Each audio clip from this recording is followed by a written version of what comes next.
triple-digit Hand of Blood. Little fun fact right there. His dog Falco is Germany's second biggest dog influencer on Instagram. That's impressive, but I wonder who the first biggest is now. That's like, is there a statistic for that? Like, do you go down the line? But one thing I do want to note for Hand of Blood, look at the eliminations coming out of the Infinity Blade. Already sitting on 7 and being aggressive. As the more he gets that siphon going, the better he's going to be. But the Chicken Champions come out on top there.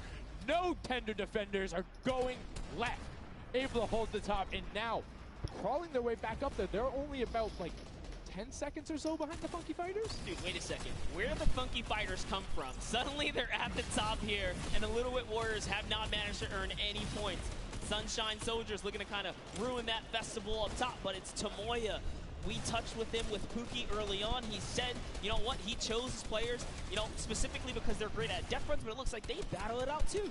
They're doing a very good job of making sure they go at the same time. You can see Tomoya here being patient, doing everything he can to try and find an outlet, but he doesn't want to commit before his teammates are there. He's waiting for Kuzu. There they are. Kuzu coming up with him as well. The fight is on, but we switch back over to Scissors just chopping it down, but the fish fam is a sushi there as the retake happens. That is actually crazy. Watch him kind of wait there, prepare the ambush. His team comes up and they collapse on the point, and bye-bye fish fam. And notice they had enough mats to completely encircle the top, but the Infinity Blade will be able to come right out. So instead, Tomoya jumps straight up to just stall out a couple every second, because every second matters. As you see Kuzu also on 8 elims right now. The sword players putting in work.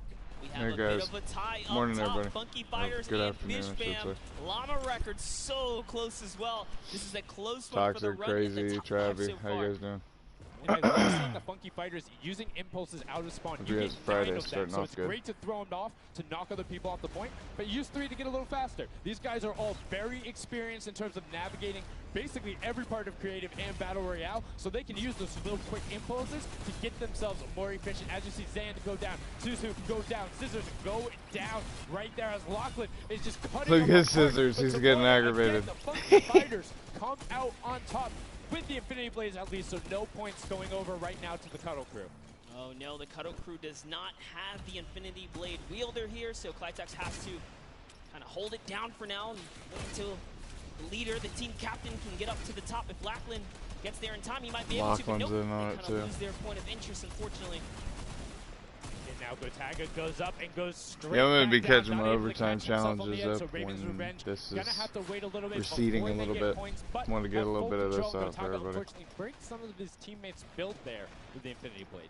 Yeah, you see Chappie. Chappie's from, you know, the USA. His favorite aspect of creative mode is actually 1v1 build fights. So this is why they're doing pretty good right now.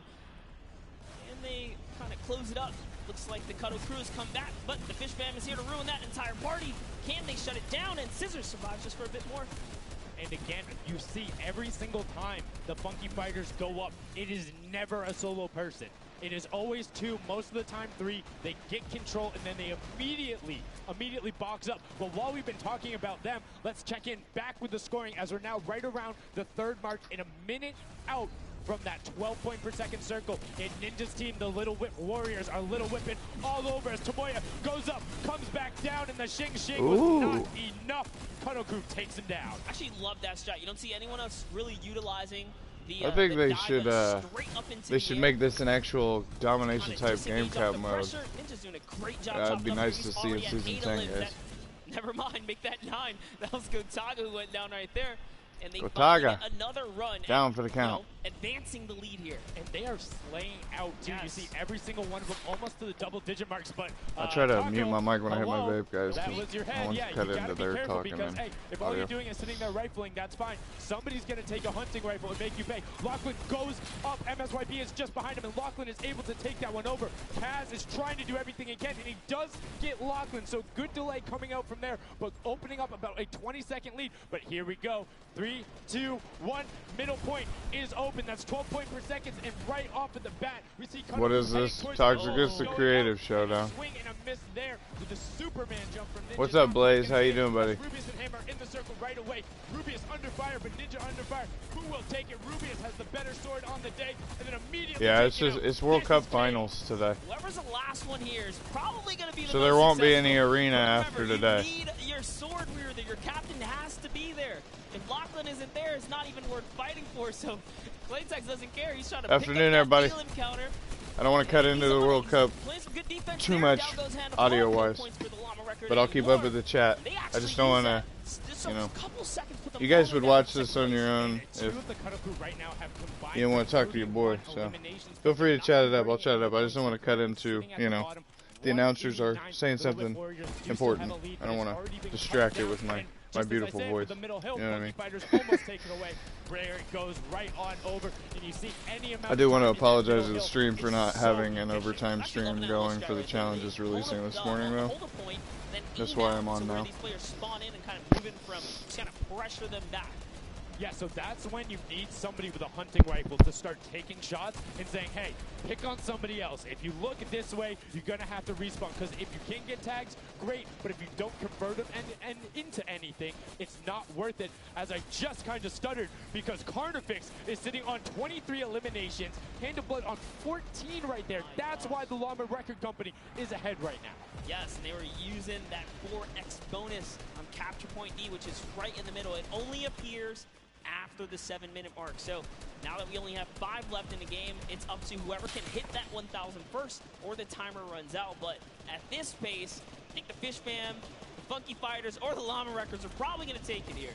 Yeah, the Sunshine Soldiers are also racking up points quickly. What's interesting to see is the Fish Fam are pretty much now uncontested as everyone has tunneled in on that center hill. But once you get later into the game, when you need to kind of go up a little bit more, consistent points end up winning out because everyone will turn their attention to the 12 points per second. You'll have impulses going down there, random hunting rifle shots. You guys got time to hit that like button for you, boy. Because they see that tick happening. And look, as I say, all the sword players are down there, 2 of them going off the tack. Sharing is caring. Walls everywhere, but it doesn't matter. Points aren't being scored right now. Yeah, they're trying Enjoy so the World Cup, either way. Make sure you guys got your epic linked with your YouTube. Right There's a exclusive spray today if you watch through YouTube with your connected epic. It literally says connected like a diamond on mobile on your status bar if you're connected. Prevent the impulses from going in or make kind of a wall to toss it in. As you see, Hand of Blood picking up his 16th Elam, but hey, Scissors is chilling. Pumpernickel it up, man. Pumpernickel it up. I have like 15 V-Bucks. I didn't get the World Cup skin myself. But I hope you guys get it. Hope you guys are wanting it or end up getting it. They go up, but all 4 of them. You don't want to run into this. They're ready and waiting. They know they have the lead right now. Oh, he's holding a trophy. Look at he's looking around. He's telling me, man, and that's what it's all about. They've opened up a 100-plus point lead, but no contention because everyone is tunneling on the bottom. Scissors is using exclusive emote. I bet that emote's gonna be in shop today. Yeah, I feel you, crazy. I don't have any V-Bucks either, my dude. It's payday today. In this instance, they see the other scores. That leaderboard is running for them. What they have to do, if you're the Llama Record Company, you hold the middle and lock it down for that time, and then the second you get the lead, start running. To come anywhere near any point. Nobody else. A little technical difficulty on Fortnite's end. The tension is there right now, and the Llama Record Company now has the 100-point lead. What's my PSN? Of just 10 seconds. Exclamation epic, crazy. You can add me if you want, buddy. Just let me know what your PSN is after you add me, my man. Nope, Fish Fam no longer have a free point. It is up to everyone to stop the Llama Record Company here because Hand of Blood has 17 Elams and he's going for the middle now. He's got his team ready. Let's see what's going to do. Bro. Hits the vent, goes I don't know right in, nice and sneaky. Oh, he's still waiting. I never know if people change their name or anything, but the name looks familiar, my dude. Right there, and it's all his. The Appreciate you stopping by the stream. stream. It's his to earn points now, Sundown. It's so close. It's just a few more Gotta takes. stop him. One more goes over, and that's it. Llama Record Co. takes the first and the Llama Record Company takes the first victory. So we got Carnifex, Vanos, not Thanos. GG. Well executed gameplay, and they say, Scissors, you can hold that L instead of the trophy. Don't Dang. World Cup Creative. Creative Finals. Every This game is worth so much money as well, so much prize. So to take a victory off the bat, you have to be feeling great. And that was your fan fave to pick. I mean, they had everything going in. They're incredibly confident, but they had to make sure they were able to get it. You can see the last few moments. Good they play. Boxed themselves up after clearing out the. Hey, I don't know if my stream elements is activated crazy. I'll just put it in chat for you, bro. Fish spam in the last moment, which is huge in terms of not only the prizing, but what will end up. Sometimes my stream elements don't activate. That's right. That is right. Loving his replay right there. The let's go. That's my Epic and my PSN. It's all combined, my dude. That was a great game to watch. It's fantastic. Honestly, I love Sky Station Showdown so much because I think there's a level of depth there, right? Everything is wood, so you're able to like kind of hit through it, and the Infinity Blade cuts through all of it right away. But the Infinity Blade wielder doesn't have the ability to build, needs the support from his teammates. So you saw the people who were roaming in packs of 3 and 4, incredibly successful. Yeah, it was kind of unfortunate. The Cutter Crew was like slaying, legit. So many Elans. Heard that. A lot of points, and that's because be nice to be participating. It's not going to work out. You have to convert it into control. It is a control the point game mode, and if you're not doing that, the other players are going to be doing that, as you saw right there. And what was unfortunate then for the Fish Fam, they got contested twice in a row right after and just couldn't get reestablished. They couldn't group together in those long spawn lines like you were talking about. I got you. I mean, they could be painful. Yeah, you know, I was rooting for Raven's revenge, man. I might have to jump on the Llama Record Company bandwagon. Bandwagon? Really? One match? Just one, dude. One match? That was quick. All right, well, he jumps on the bandwagon. We're going to jump on over to Pookie, who has an interview for us. Thank you so much, guys. I am here down on the arena floor with our champions here. We have the Llama Record Company. Now, have any of you ever played this? Let's go to you first. Yeah, we had a few training sessions yesterday, and we were totally dominated. Ah! Why did that happen? My bad, dude. I knocked my controller over. You hate to see it. Those points that are slower occurring at the very beginning, and then kind of go into the middle and kind of start dominating. How long is it? We're gonna do Creative Showdown. I mean, first. that was pretty much me, yeah. And then like we know that at 7 minutes, like the middle just opens up, and you get like 12 points a second. Then the finals are gonna start yeah, in correlation after that. We weren't that good at first, but we got a strat going. So yeah, it went pretty good. Speaking of strategy, are you going to carry that into the later games? You're going to change it up? We're just going to do the same thing. Hopefully no one follows us. I mean, now all of your competitors have heard you say that, so we might have to discuss strategy a little bit when the microphone gets turned off. Now, finally, for you over here, how does it feel being here, playing in front of this massive audience? It feels amazing, like it's just a dream coming true. Thank you. And for you over here, you've traveled all of this way to just be here, be at the World Cup. Is it surreal? How do you feel about it? It's an experience. It's really nice. Yeah, and we love Spando. Yeah. All right, well, we'll talk about that. You guys got to educate me on that. Not sure what that is. Thank you guys so much. Congratulations on taking the first game. Casters, back up to you. Thank you so much. I see they got a new interviewer. The last one was not too in tune. Taking the very first match of the Creative Finals, the first match on this stage. I mean, it was an impressive format. They clearly had a strategy. It just depends how long I'm going to be on Crazy. I normally stream in the evening, my dude. Over the course of the game, they were consistently accruing points. Yeah, but I'll get your friend request accepted. Saw them on the hotel lobby. They were hanging out, literally as a crew. One of the only creative What you guys think about the first round of Sky Station? Sticking together like a squad. Should have put my money on it. Oh, that was lit. Like I said, bandwagon. It took less than one match in an interview, and he was like, oh, yeah, I'm fully on board. I'm no so problem. convinced. Hey, it's all good. This set has been so exciting. I mean, who are you looking out for? Who can contest them? And what do you think the next step is to shut them down? They say, hey, we have a game plan. We're going to do the same thing. And I agree. If it's not broke, don't fix it. Like, stick to that if you're going to keep winning. But what do the other teams do to now make them uncomfortable? How do you go challenge them? I mean, honestly, we saw a lot of that team play out of the Fish Fam, right? You wait for your Infinity Blade wielder to come up and then get the team to back them up. You have to work together. And remember, when you catch an elimination, you get mats for it so it can help you build. Am I going to play Arena, Travi? The health back, but the first match is done. The second match is kicking off right now, and we will have a second a match. pretty good idea of where I ain't we're sure going. yet, bro, because I think arena's done after today. today. Now the second match is underway, and right away you can see some players sprinting out, some opting to take some trying to get down, catch a dub. I might. And goes straight we'll up. see, bro. And you can see, you can actually like I said, I don't know how how long I'm gonna be on. Vent, jump and then jump again. 2 jumps right away. Fish fam and chicken. What's up, tryhard? Chicken contenders. God, awful. Chicken champions. Chicken apologies. Tenders. Chicken. What? You trying to eat some? Tender defender. Let's chicken go. tenders. I know, my fault. All right, here we are. So this time around, the Sunshine Soldiers actually managed to get some points off the bat. Very good for them. But Little Whip Warriors, same thing we saw before. How to take, you know, a little bit of the first big step here.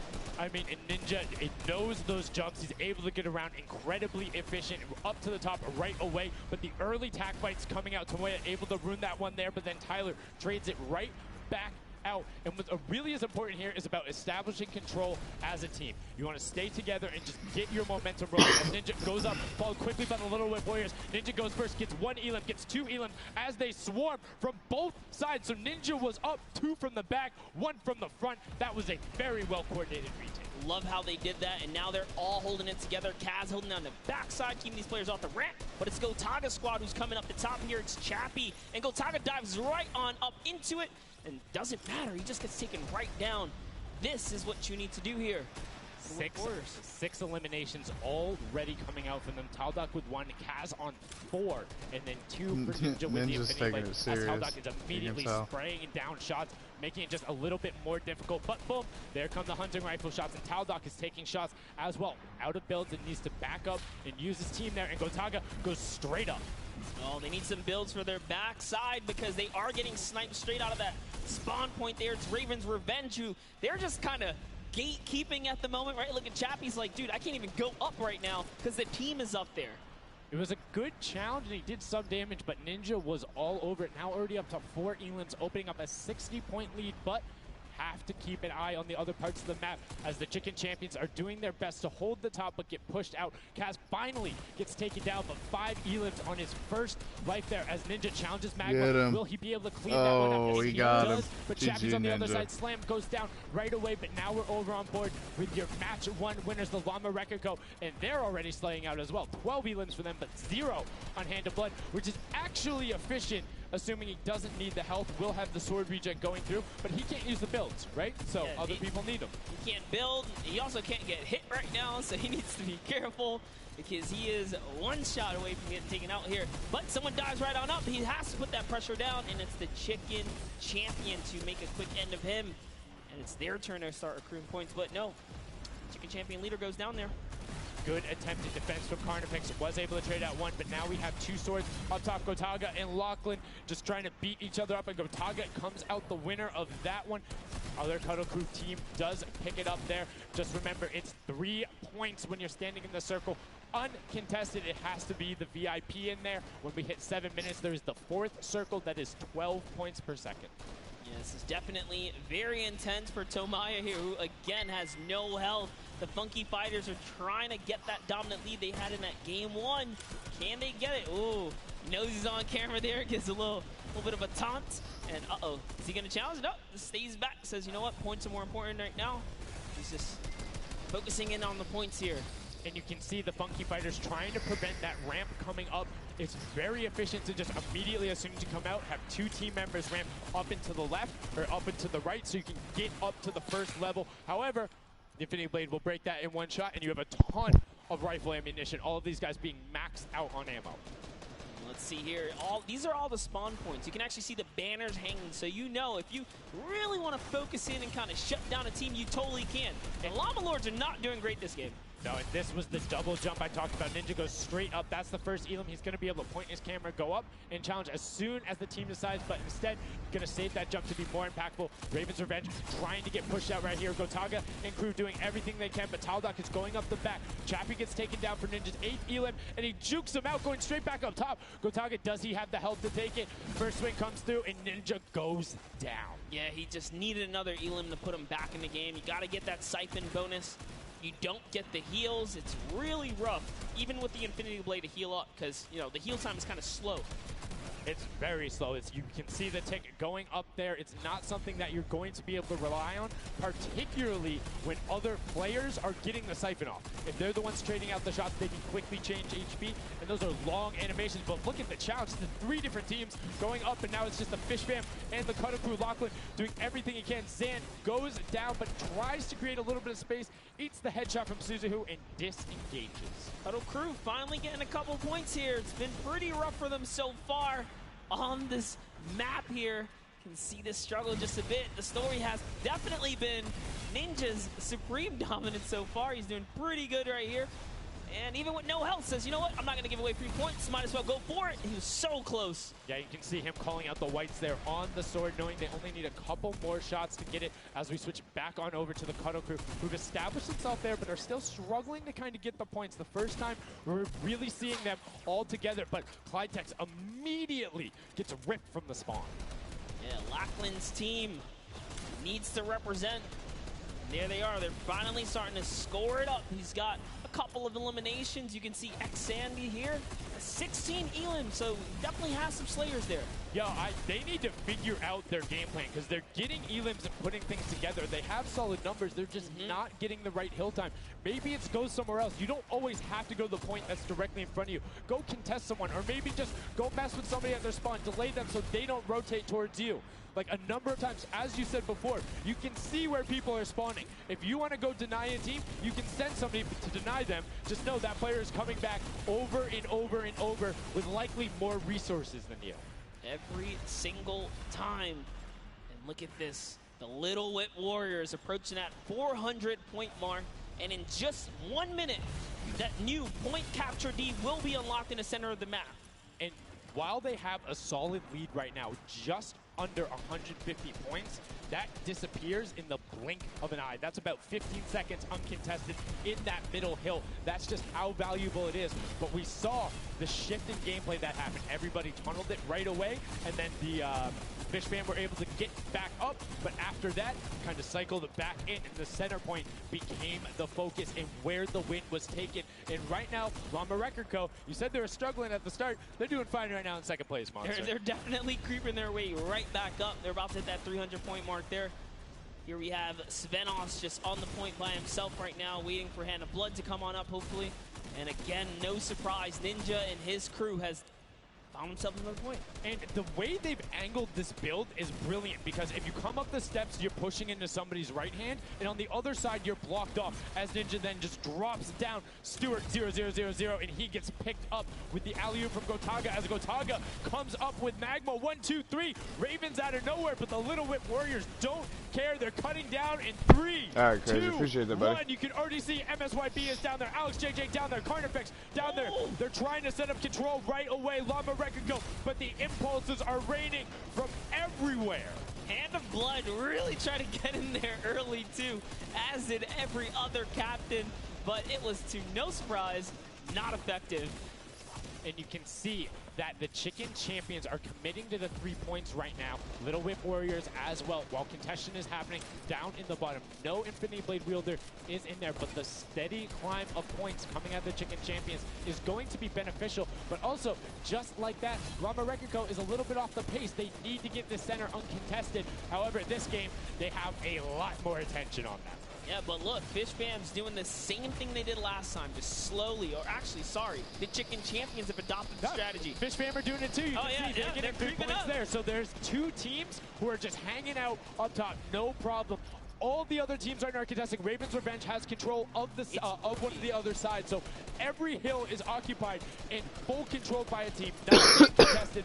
Everyone else is looking at the middle. Yeah, and it's actually working. The Chicken Champions are right behind the Little Whip Warriors right now. They're almost in the lead here. They just have to kind of hold it down.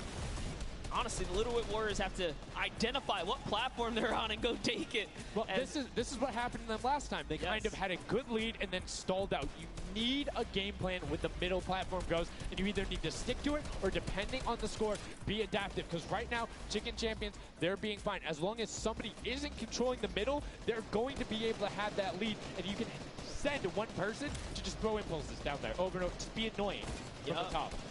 Here's Scissors. 6 elims. Suez has 18 good elims, bro. on this other point, and now he's in the Suez. top 3. They weren't even close before, but just by slowly, consistently gaining points here, you can see they're breaking those thresholds slowly but surely, and Little Whip Warriors are no longer in the lead. Yeah, Little Whip Warriors actually unseated the Chicken Champions. They're from their control point. They're taking it over. They're trying to get it back, so that's a battle right now. But the Funky Fighters out of nowhere, middle hill, and all of a sudden, just like that, into first place, going to pass 700 in just a second. No, get pushed out, and now they're back in there. Tomoya going off right now. Lumberwreck and Co.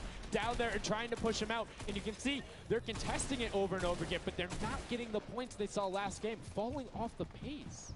Yep. They are slowly just battling for this number 1. Chicken Champs kind of overtake it now as well. The Fish Fam not too far either. Everyone's so close here in the top 4. Don't forget, you take a victory, you win 55,000 bonus in prize. And right now, Suzu is going off. 21 eliminations, and right as I say that, apologies for the caster curse, but 21 eliminations from the Belgian. He loves practicing his builds in creative and is showing it off here with really clever defensive cone edits up there. But right now, Little Whip Warriors are going at it. Tomoya gets the better of Ninja, and he gets cut down, but Funky Fresh Fighters then get sent all over the place thanks to the impulses from above. I love this strat. He kind of sends out for a second there just to kind of catch a breather, see if his teammates come back. But unfortunately, the timing was just a bit off. And the Llama Record Company now control the middle point. For how long, we will find out here, as this is their comeback story, because they need these points desperately here. Hand of Blood still alive, just long enough to get a couple of more points. But Scissors is playing the long game here, just eating away at the threshold here at the top. So Suzu isn't grouped with them. I'm assuming they've sent him to just go either watch middle and be their middle control. No, he just came up the backside. There you go. And just like go flying at people as the Kodoku come up in a very well coordinated pinch. 3 from the side and Scissors. Oh, but the Funky Lachlan pushed. No, they got stopped. 1 point. Yo, so if you are the Fish Fam or Little Whip, right now you have to send somebody to stop them. If that Infinity Blade wielder gets out of spawn and goes anywhere for 1 second, they will win. Somebody has to deny him. It is all on Tomoya. Anywhere he goes, it doesn't have to be the one near him. If he touches the middle, a singular, uncontested second will be the victory for them. These are the final moments here, Sundown. Look at him. He's got a slight grin on his face. He wants to do it. Is this the point that he's going to make it? Here it goes. He takes the stake. He does miss. He's going back for it now. His team's up there. All he has to do is swipe just a couple of times. Can he win this straight? And he does not.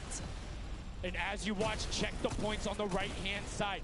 Nobody is climbing up by the 12s. And as they say that, Llama Record Go gets the control there, but Little Whip contesting them right back. Funky Fresh Tomoya will be back and looking to find it, but the contention is going for the middle. Here's Tomoya. He knows just a second in there. Uncontested will be enough. Can he get it?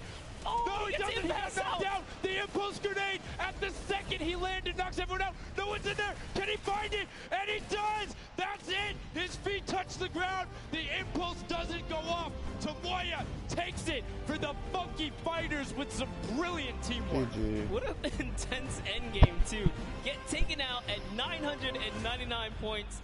Really, anything can happen in those final moments. I'm telling you, I love Sky Station Showdown. Can't wait for more people to start playing it. And the Funky Fresh Fighter right there celebrating with his team. You can see them just so excited, so happy. Let's take a look at this final replay. What a push. Now, again, we talked about it. The impulse is bro, he landed on Ninja right there as the and got impulse out, look at his face. Goes in, but misses the jump monster.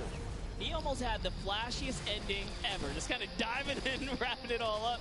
But it was just good enough. Like you said, he only had to stay there for I love seeing the reaction and how happy they are. Bumping him out, that's it. And I mean, you saw the impulse explosions the second after going off. The team's doing everything they can, but it was not enough to shut down the Funky Fighters. Tomoya, Kutu, Huzi, JAHSHEWA, incredibly well done to take the second match of the first set at the Creative Finals. Yeah, you know what? I am a Funky Fighter rooter and supporter now. I'm rooting for them. I can't really? do it. Okay, just gonna bandwagon right after. Yay, the next team who won. I'm their fan. But no, great performance coming out from them. And it's one thing we talked about, right? The adaptation that happens from match to match. Llama Record was like, oh, we're gonna stick to our game plan. That didn't work out. Yeah, it really didn't in those end game situations. They really just kind of crept up and snuck and took the entire competition. They did, and they were able to make sure that they got time in the middle when Little Whip and that team weren't able to get their Llama Rekiko and Little Whip were going at it. Hey, what's going on, Chris? Funky Fresh was just How you doing, able brother? to step there. Yep, and that's just kind of how it happens, you know? Now they find themselves one step closer to taking the Silver Llama for this set. Because remember, at the end of the day, these are just the games, but they have to take the entire set now. Now the pressure's on. The pressure is on, but the Funky Fighters have a little bit of pressure off of their shoulders because they know they got that top spot. And we have Pookie standing by on the top deck with the Pooks. What do you got for us?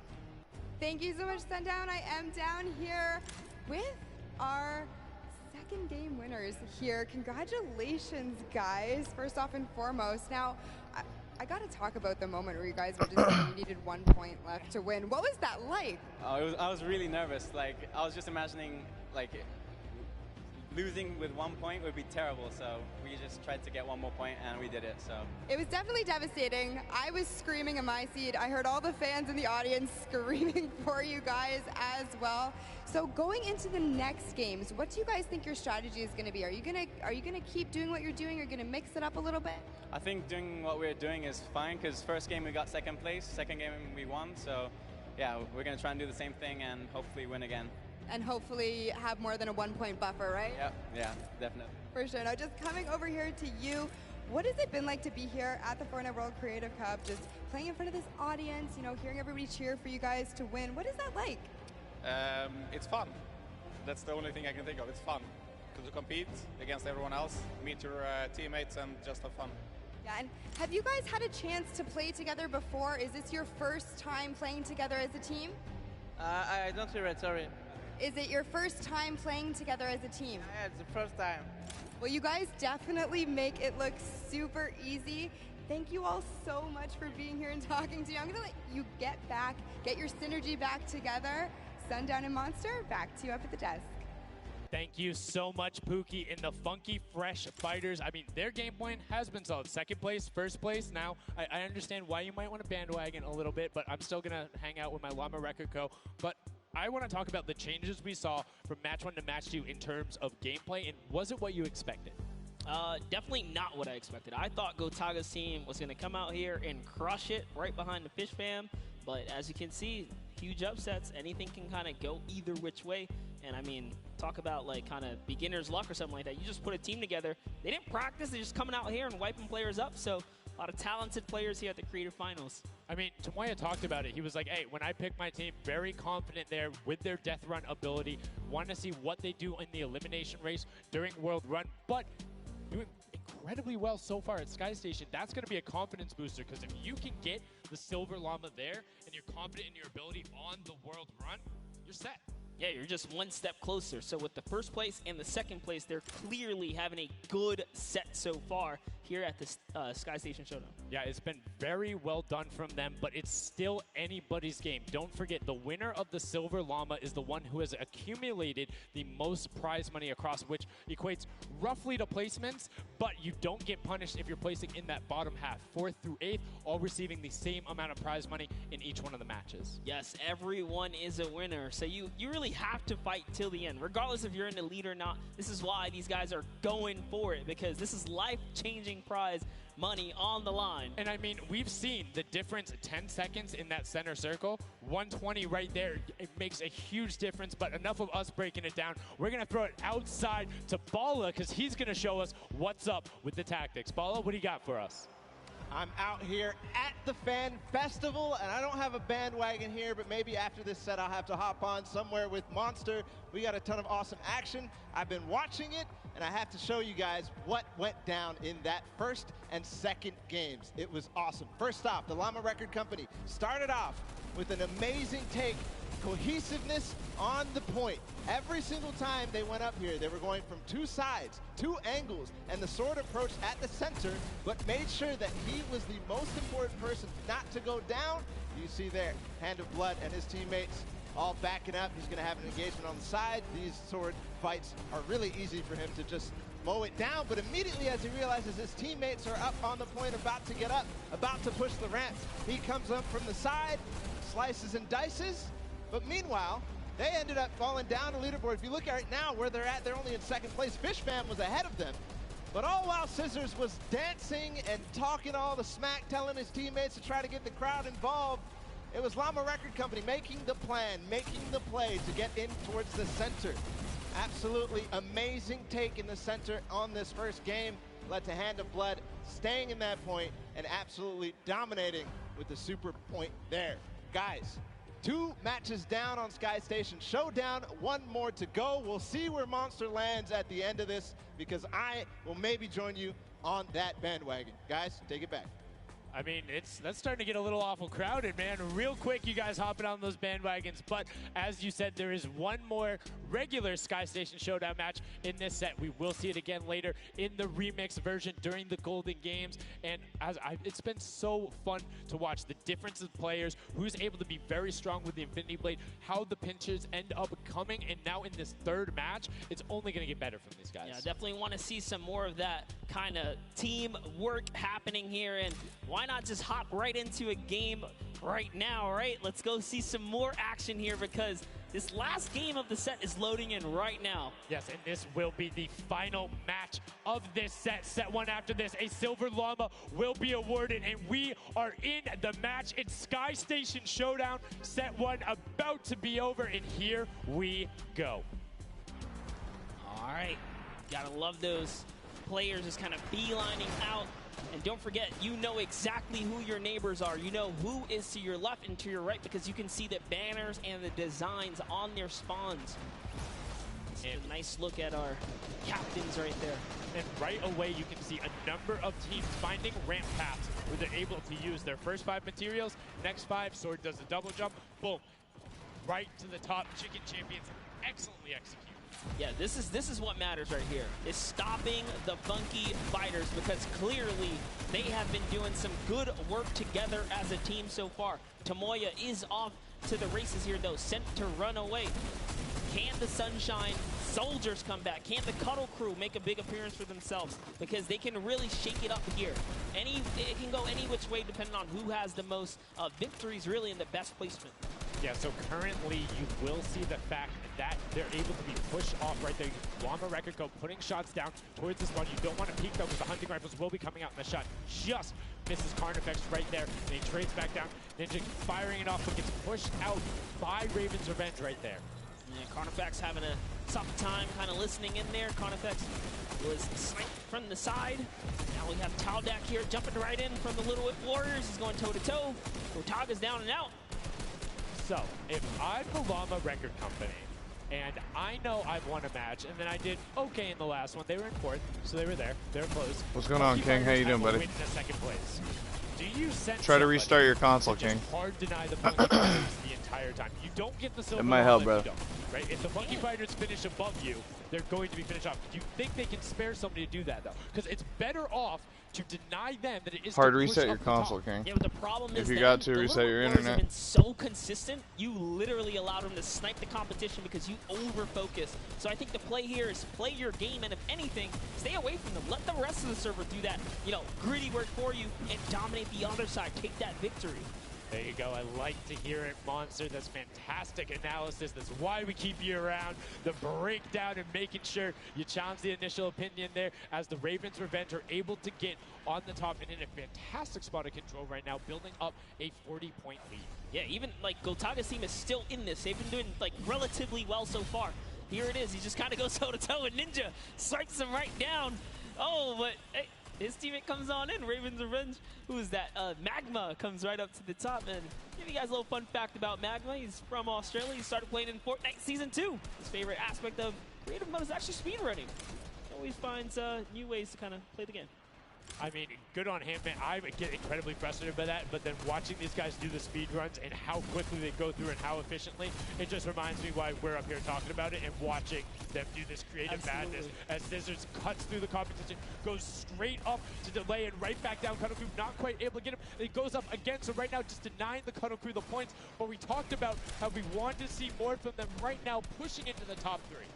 Yes, the Cuddle Crew. Come you're good, Crazy. Appreciate you sticking around, brother. Is worth so much. Thank you, my dude. You, at the very least, want to be up in that top 4 contestant so that you can take a little bit more home with you. Here it is, Ninja. Disengages. Actually just takes down Magma. And hey, I like the strat here. He says, you know what? I got low health. Let's just get back on this respawn wagon. Doesn't even give anyone the satisfaction of stealing the siphon. I was about to say, no siphon, no materials, quick reset, knows he can get out there, was basically in his spawn anyway. That is the type of competitive edge Ninja always looks to give himself. I love that. That was like 200 IQ low-key right there. It was very well played. But back to Gotaga. And Hand of Blood here in the same shot. Hand of Blood just, he can't do much. He knows there's a team up there. Waits for his entire squad to go up the ramp and then hops right to the top. But now back to Gotaga, who's on this point by himself. He wants to kind of bait him into the close.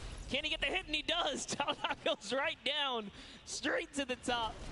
That was sick, using the jump right as the animation had started to make sure he clipped him from the bottom, dodges the Funky Fresh Fighter out. Gotaga now getting pinched from the side. 3 of the Funky Fresh Fighters up there doing everything they can, and the shots will come out. Trying to find it, and JAYDEEis is coming back up to try and get some defense there for Gotaga, instead just going to disengage. And it's actually prime movement right there as well. You just see him baiting and switching, going back and forth, trying to get in there, see if he can kind of sneak in and get some extra damage. And here it is, someone's in front of him. He only needs 2 swipes. He goes down, he gets the siphon. Oh, cannot convert another, which would have kept him in the game. His teammates are here though. We're seeing a lot more points being assorted. It's a little more top-heavy this game, going towards the 10-minute mark right now, with Raven's Revenge and Llama Record Go 100 points clear of the rest of the field. Unfortunately, though, the Funky Fighters have fell to the bottom of the totem pole. If they can't come up to the top, they actually are pushing themselves way out of the average, running for the win of this set. So they really need a massive comeback here. But Savenos is showing why he's here with 13 eliminations already, and bye-bye, falls down. Lucky for him. No fall damage. Yeah, it does reset, and that might be one of those moments where you opt for deny, and in fact, he does saying, hey, I'm at 5 HP anyway. I'll see you in a bit. I gotta respawn. Smart play for him. Sunshine Soldiers having a spot to themselves as well right now. Not quite sure who they pushed out here, but the impulse are flying overhead. And Gotaga, they've been so good at holding the point here, and this is why they're in the #1 lead, but they don't have too much cushion to play with. No, particularly when 12 points per second on that central point. B is open. Gotaga checking his surroundings. No shots coming through. And RTA actually using the door edit and just a little counter edit to make sure that nobody is able to come up and contest him, and it just starts raining he's doing World Cup too, GG. Thanks for stopping by. Difficult this game, but up comes Ninja. RTA goes down. Chappie goes down. Ninja gets the slam. Gotaga, will he be able to find the last hit? Ninja intelligently backs away and strafes it out. Teammate picks that one up, and they get control. Yeah, I love how he played that, stepping and sidestepping so that he can just stay alive, because it doesn't matter if your team successfully wipes a point. If you don't have your captain there to seal the deal for the points afterwards, and you can. What's up, Blurs? How you doing, buddy? Here comes Gotaga. He's throwing himself into the fire, straight into the point there, and he gets taken out. Here it is. Tomaya's team has fallen to last place. Can they make a miraculous comeback here before the 7-minute mark? Maybe kind of get themselves in the running. They're trying their hardest. And I mean, generally we talk about caster curses. It might be like player jinxes going on right now. Everyone's saying, yeah, we're doing well. We're going to stick to our game plan. That just shows you no one is safe here. These guys are evolving, and they're playing a better game after game. Here goes Scissors. He needs one more swipe there, but Clytax wins the small engagement. And Clytax has been fragging out. He's been playing so incredibly well, being aggressive, getting in players' faces, and doing it all with that rare tag. But he's been consistently highest up there in terms of the elim. You see Fortnite trying to get some pressure down, but good defensive building there from Kororo. Ryan Frantic comes up the side and cleans it up, but there is Hand of Blood coming directly down. Danya is also up there. We got a 3-way battle, but it's 4 chickens saying, this is our ruse, get out. That's right, coming right up to own it all for themselves. Rubius doing so good right now. He's from Spain. He actually has a record on, was it YouTube for live streaming? 1.1 million viewers, imagine. Yes, one of the biggest content creators in Spain. Will they be able to push down towards the middle? As you can see, Little Whip and Llama Record Company already down there. We've seen this story before as the Funky Fresh Fighters go in, but you can barely even hear the shots over the impulse grenades going off as everyone's like, no, we've seen how this goes. The Funky Fighters need this. The Llama Record Company need this. So many of these guys, it's riding on this game right here. They have to get as many points as possible. But even with the 12-point one, we haven't seen a lead like this from Gotaga and crew. They are nearly 300 points clear of the next team.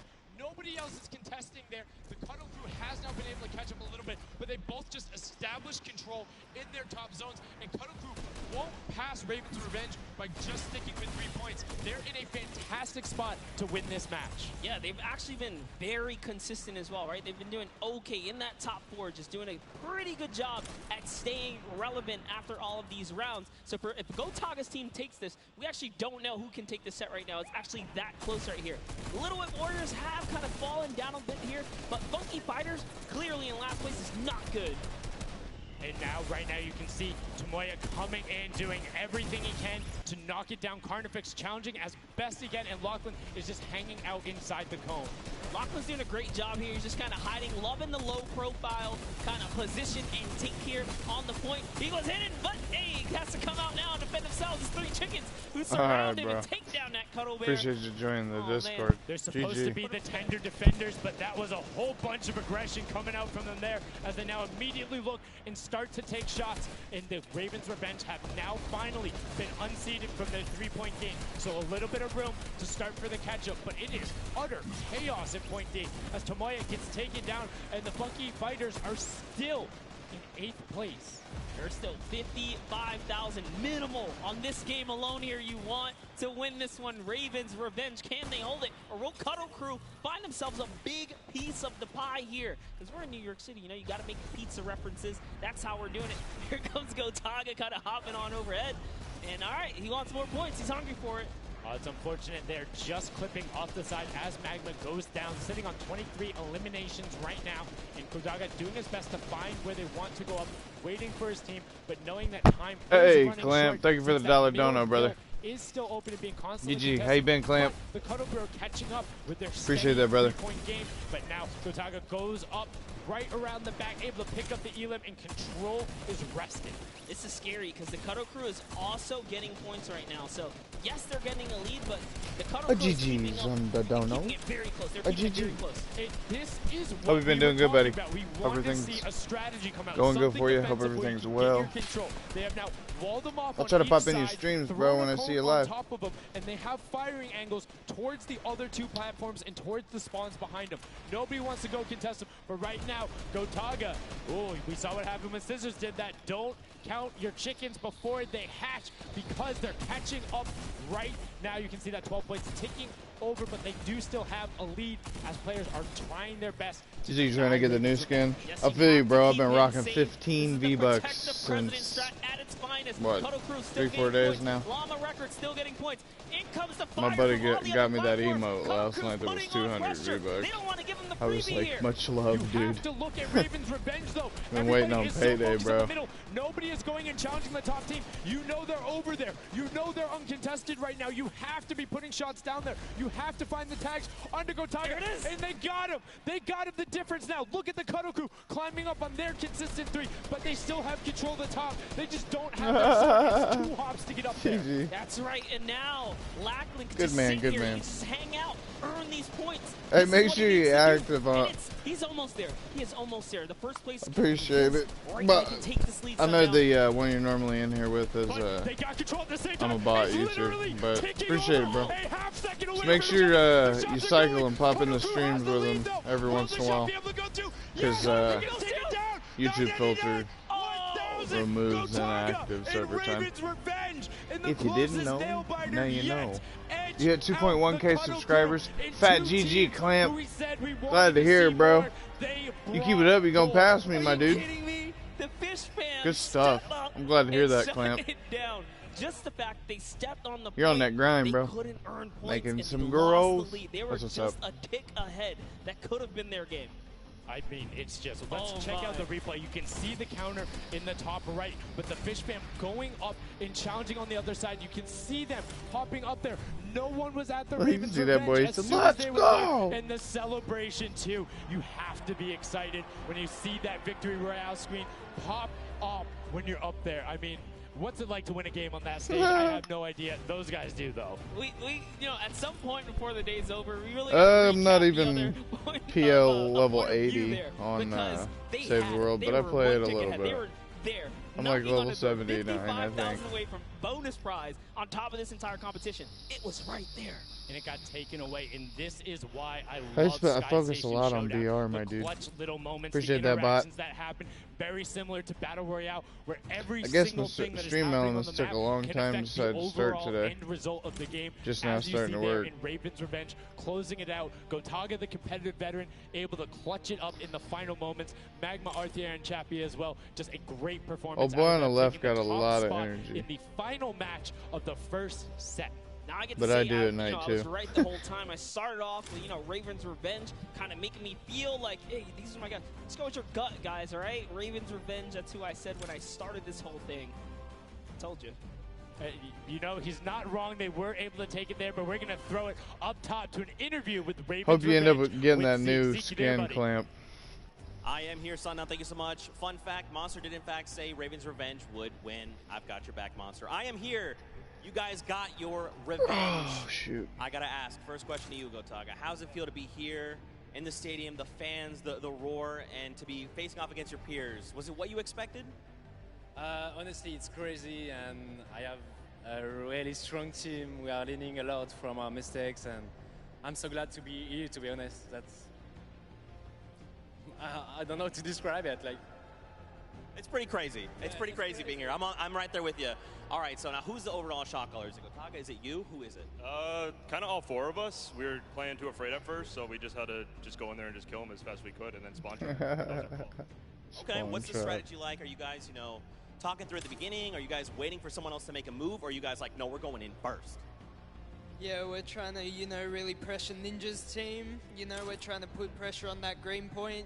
And yeah, we were able to control it over them. They ended up wussing off over to the center. And yeah, we were able to play our game and play what we wanted. Awesome. All right, final question. What do you want to say to all the fans that are here watching, cheering you guys on, and from home? I don't know, it's just incredible. I'm happy that so many people are here. I don't know, just enjoying the show. It's amazing, honestly.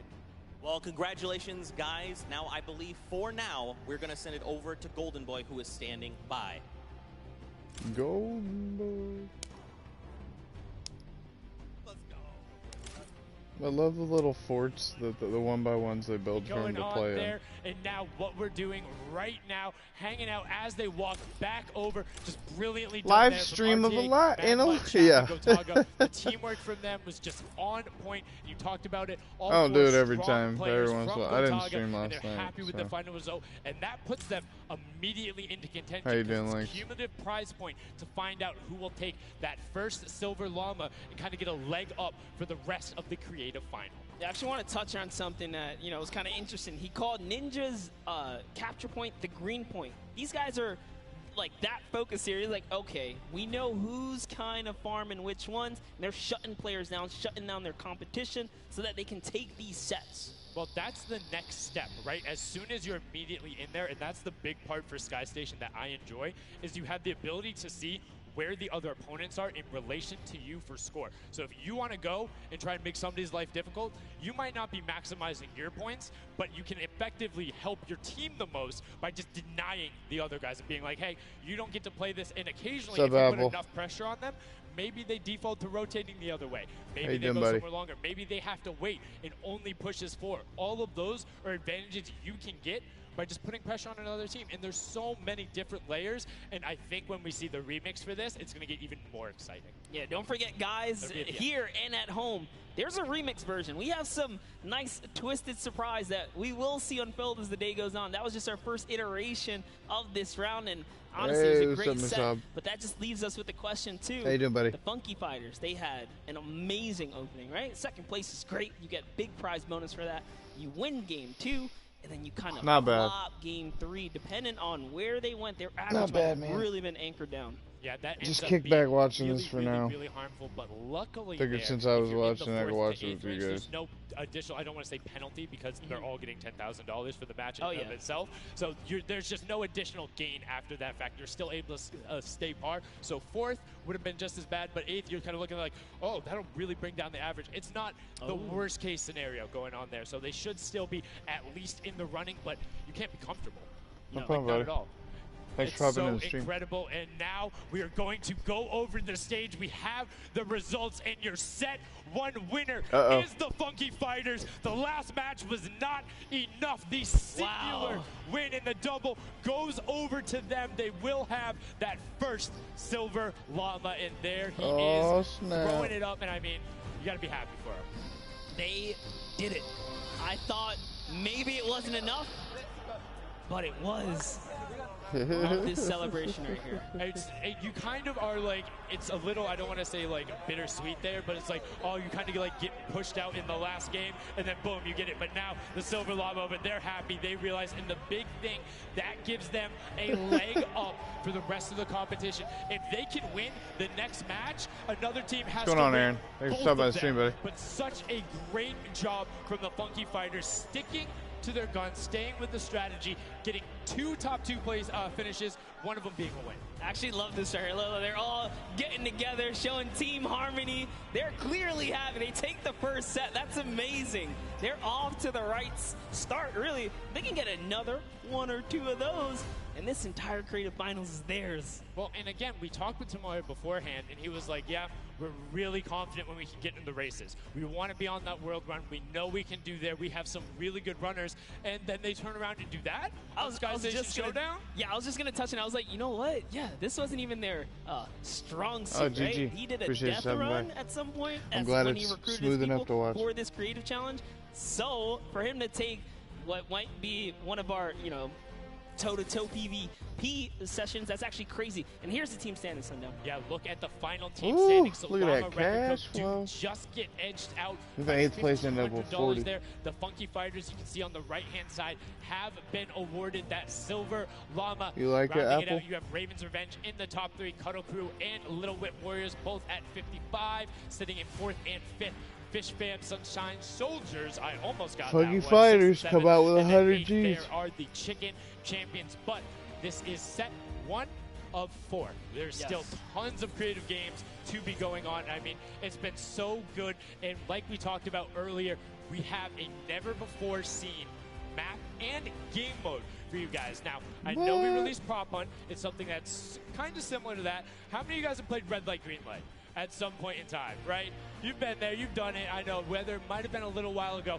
Junkyard Juke is a red light, green light prop hunt version where you will have 2 teams sitting up as guards, 6 teams running. It will rotate through every single one of the rounds, and here you can see how to win.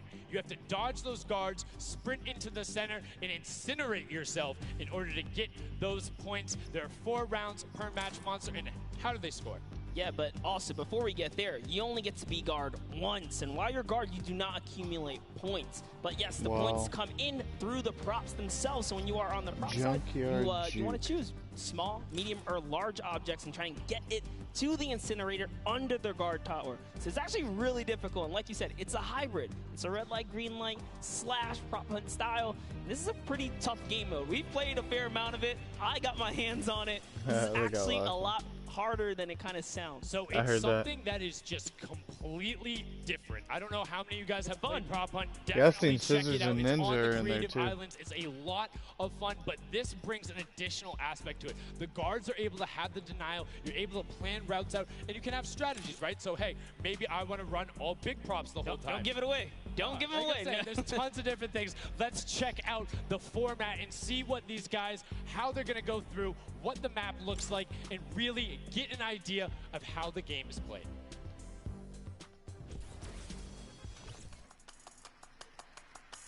Oh, snap. Get ready for more creative Fortnite with the latest competitive creative map, Junkyard Juke. All right, Apple, good. Thanks for joining it.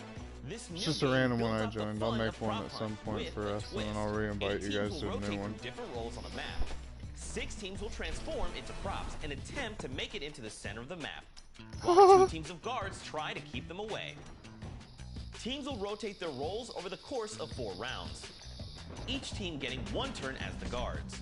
Their objective, to defend the incinerator from the other teams, armed only with revolvers and their keen attention to detail. During each round, teams of props this looks sick, dude. The incinerator in the central pit. The bigger the prop, the more points. But be careful. Being bigger means you're easier to spot. To keep themselves from getting eliminated, prop teams need to time their movements very carefully. Every few seconds, the guard teams will be blinded for a short time, and the center point turns green. So it's kind of like prop hunt on Call of Duty. Or rather, the pit. You can flash them or something. I don't know if it'll be the props that can flash them, but running as this many is props pretty as they cool. can before the match ends. If a player is eliminated, they also respawn at their home base and need to start the trek all over again. After 4 rounds, each team's points from their prop rounds will be combined, God, there's a and statue. the team with the most points wins the game. So keep an eye out for those moving bushes, crates, and gnomes, and enjoy the Junkyard Juke. Junkyard Juke. Okay. Thank you so Man, much. they need to for put that some update. of these That's in. Junkyard Juke, I hope they something make that has them so never before creative. been seen. It looks kind of a little simple, but it's wacky, it's fun. There's a lot of small little minutia that go into it, things you can min-max on, and also there's just a level of ridiculousness that I enjoy so much. Just seeing somebody turn themselves into a literal dumpster and then try and weave their way past, it's a lot of fun. Let the memes come to life here as your favorite. I know. Oh, you talking about I'd love to gameplay participate again? in something like that. Tournaments of dumpsters, literally. We'll get to see that unfold here. As I gotta say, this is a frustrating game mode. It's very difficult. You guys are gonna see. He why said a it is tournament gonna be of tough for some of these dumpsters. guys to bring in those big point objects, and that's just gonna be the name of it. Who can score the most here? Who can score, and how well are you playing defense? How well do you coordinate? Who's watching the right angles? And it's again, it's going to be interesting to see. Do they switch up their strategy after from game 1 to game 2? Because there's so many different things you can do. But we are about to have the world premiere of Junkyard Juke. We are getting into set number 2. The Funky Fighters have 1 silver Oh, llama. snap. Who will Here get we the go. second? We now are Here in we go, to buddy. set 2.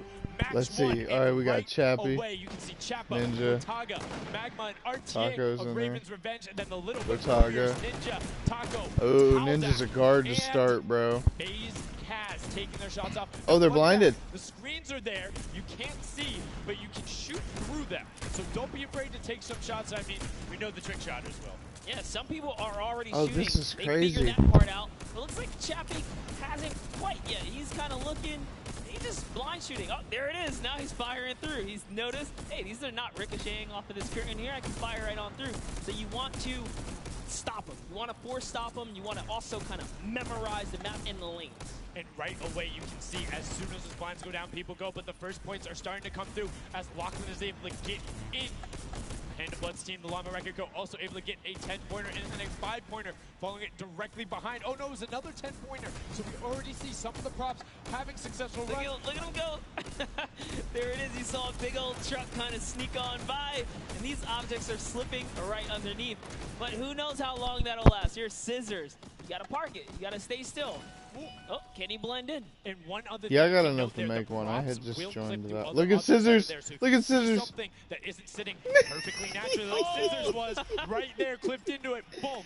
Got him brilliantly done. Lachlan hits one of those bounce pads that are stuck in there. They will launch you up in the air. But great run coming out from X-Sandy and Tamoya, utilizing the air conditioners to find their way to the end. Benzor and Alex JJ desperately trying to get in. Alex JJ for another 10-point prop, and Hand of Blood gets picked up just before. That would have been a huge swing, but right now, Sunshine Soldiers in first place with 35 points.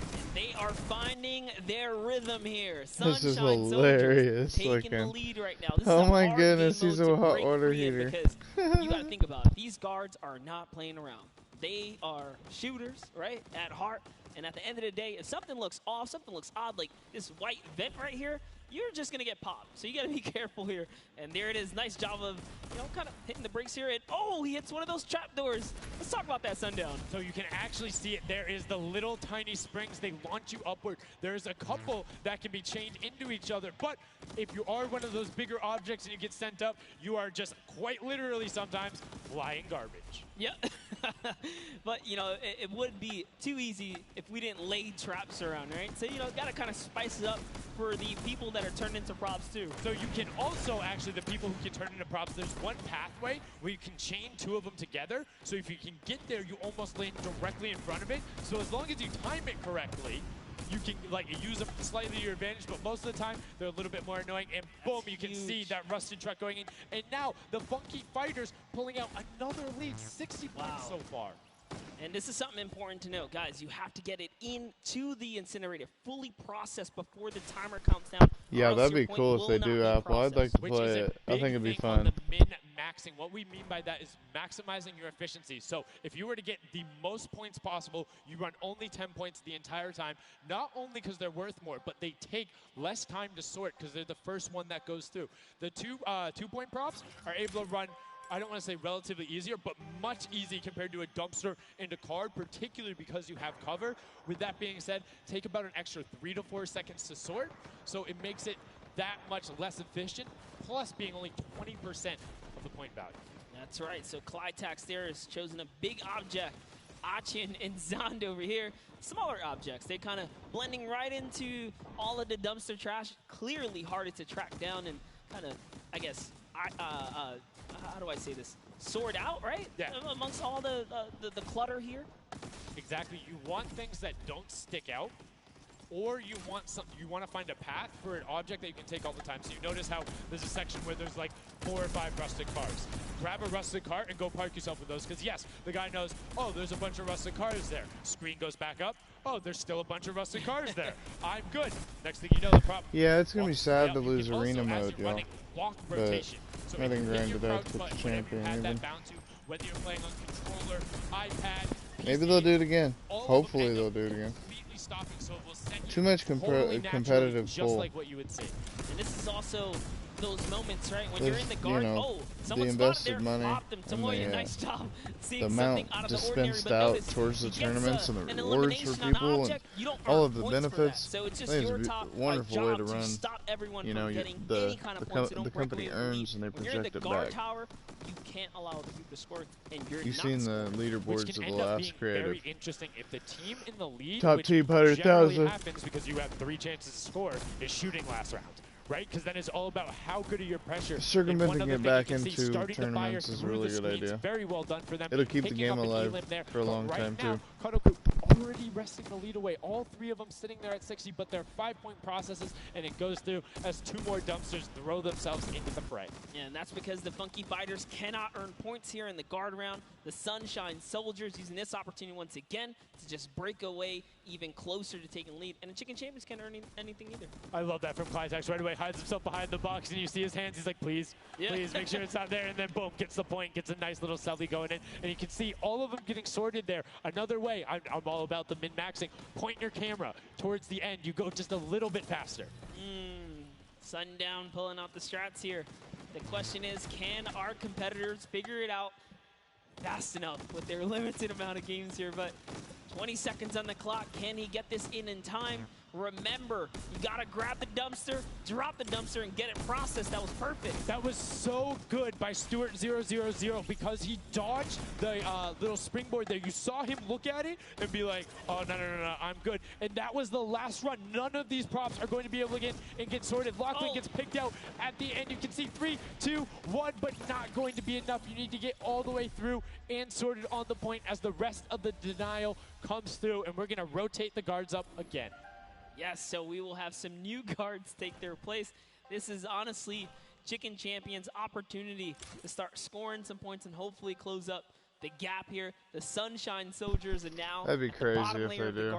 But I'd be okay with it to restart. I'd put in more time into Arena Apple if they did. Eyes are on the granted, I have like 250, they're but very close, and on top of restarting would be okay in my opinion. Go Ninja! They are so incredibly close, doing everything they can to push towards the top. And you can see they got a lot of elims too in the round where they were playing defense. So not a ton of scoring going past them, only 35 points off the pace. But what I'm shocked about right now is there is nobody running 2-point props at all. 0. Tamori is a genius. He was already spotted out for the statue. He kind of hit over to the side and said, you know what, I kind of got to wait here. I can't park this statue on the open. He's going to be hunting for me. And that's exactly what he does. Kind of sits it over on the side there. And that's how he earns himself another point. So they're actually playing very, very smart here. And that's why they've been doing so good at these competitions. I think the guards need to be slightly more aggressive. There's is unlimited ammunition. You can't run out. Oh. If you think something is suspicious, or if you just want to take a shot at it, shoot your shot. Yeah. What's the worst case that happens? You miss. There's no accuracy stats going on there. If something looks suspicious, don't let it through. You're the guards, and you want to deny as much as possible. And again, every match is for $55,000 for the winning team. You want that, and that will lead into the llamas as well. You don't want to end up in that 4th to 8th spot. You want to push past your competitors as we see a whole mess of air conditioners going in there, the water heaters in. It was fantastic for Raven's Revenge, and Llama Record Co. are also climbing their way up the leaderboard, 110 points so far. Great job for the Llama Record Company. Alex, JJ, Carnifex, Venos, and Hand of Blood. This team is doing great right here as they seemingly inch their way to the top somehow, overtaking the Cuddle Crew, which, by the way, Lachlan's team has been showing up here. It's good to see them, you know, catch a little bit of domination here in this junkyard juke. Well, like we said, the creative finals is all about celebrating the different types of creative skills. There's different ways to express that. We have the World Run where it's there. We saw Sky Station Showdown, which shows off building in team tactics. And right now, Prop Hunt is all about min-maxing efficiency, working together, and hitting your shots. Yeah, absolutely, because when you're in that guard tower, you don't have opportunity to miss. You let them score, they're going to break free and break away with the lead. Here's a look at Svenos here, who's that bullseye, just kind of blending right in. The archery target, there's a lot of them out there, but you need to be careful because they're slightly harder. And come on. Uh-oh. Really? He's floating up really? there. You can see kind of like the look on his face. He's like, there's no way this works. And one other thing to talk about is orientation of your prop. So you notice he actually swapped his camera and pointed in the other direction. Oh. Unfortunately, was clipping into the trash bag there. But if you're running forward, your prop faces backwards. So you need to run and then turn, settle yourself. That's the best way. Or you orient yourself around the stuff that's near you. Because if you're facing in a totally random direction, that'll earn a bullet in most circumstances. I love how aggressive they were at the final moments. The clock was You gotta go. Yeah, the clock was ticking. They're like, you know what, we gotta get in here. But that was round 3 of 4 for this first game right here. And, you know, it's kind of going either which way. So if you've already had your shot at the guard tower, you're safe. You're good. You can keep getting points. But if this is your last opportunity, you're in a guard tower, that's all the points you got. That's it. They have to hold strong. So this is where it really comes into mind who is running, who is in the tower, and what does the scoreboard look like. So right now we can see right away Llama Record Co. is up there, and I believe it's with, I didn't see who that other team was. When we pan back over, we'll call that out. But Llama Record Co. is in first right now, and I think Cuddle Crew is with them as well. So it's typical that the top 2 would be up there, and it is. The top 2 teams are in the guard tower. So right now, everyone needs to unseat them. Otherwise, they will take this first match of set 2. I'll be honest with you, it's a pretty big lead. That's a substantial lead. Whoever is left in the game, the Sunshine Soldiers, the Funky Fighters, the Chicken Champions, you got to bring these big items through and do it successfully with the limited time left in this round right here, because if not, it's going to be hard to catch up to that 150. We're starting to see a little bit more consistency right there. And look at Svenos just shooting. He's just shooting everything. He's not worried in terms of going through there. Does hit one elim, fires the shots off, going through, trying to look at just anything that he thinks doesn't look normal. Anything that maybe not have been there before. It's like one of my favorite things, watching him just shoot the boxes like, what's that? Was that there? Was that there? Was that there? Was that there? He's just taking his shots. That's exactly what you got to do here if you want to hold this lead here. And that's why they're dominating. You can see the no hesitation really coming out of them, and that's why they have the lead right now. And it's great. It's great that they're hitting his shots. It's great that Svenos is holding it down. But the Funky Fighters, we talked about it, eyes on them, already up to 120. One more 10-point prop will put them past. And unfortunately for Ninja there, does get hit on the springboard, but gets in anyway, so just a little bit of time loss. A great shot from Lachlan. My lord, I barely even saw that. Ford Turtle from Australia hit a springboard, and Lachlan shut that down. His fellow Australian brother right there. Very nicely done. You don't want to hit those springboards, man.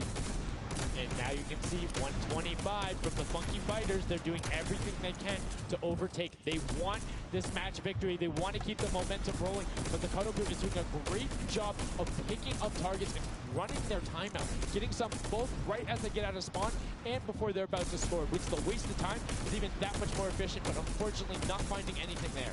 Yeah, Lachlan is really not timing his kind of rotations and reloads properly. Notice he's not also utilizing the shooting through the curtain factor there. He's kind of holding himself back. That's why you saw him with a couple E-lings right there. But you got to put that pressure down, lock down these lanes so that they don't just get like free rotations through, right? And again, we talked about it a little bit. I'm very surprised nobody is consistently running 2-point props. You can get them in close to every run if you pick the right path and you take the covered angles. It's very difficult to stop them, particularly with the smaller hitbox.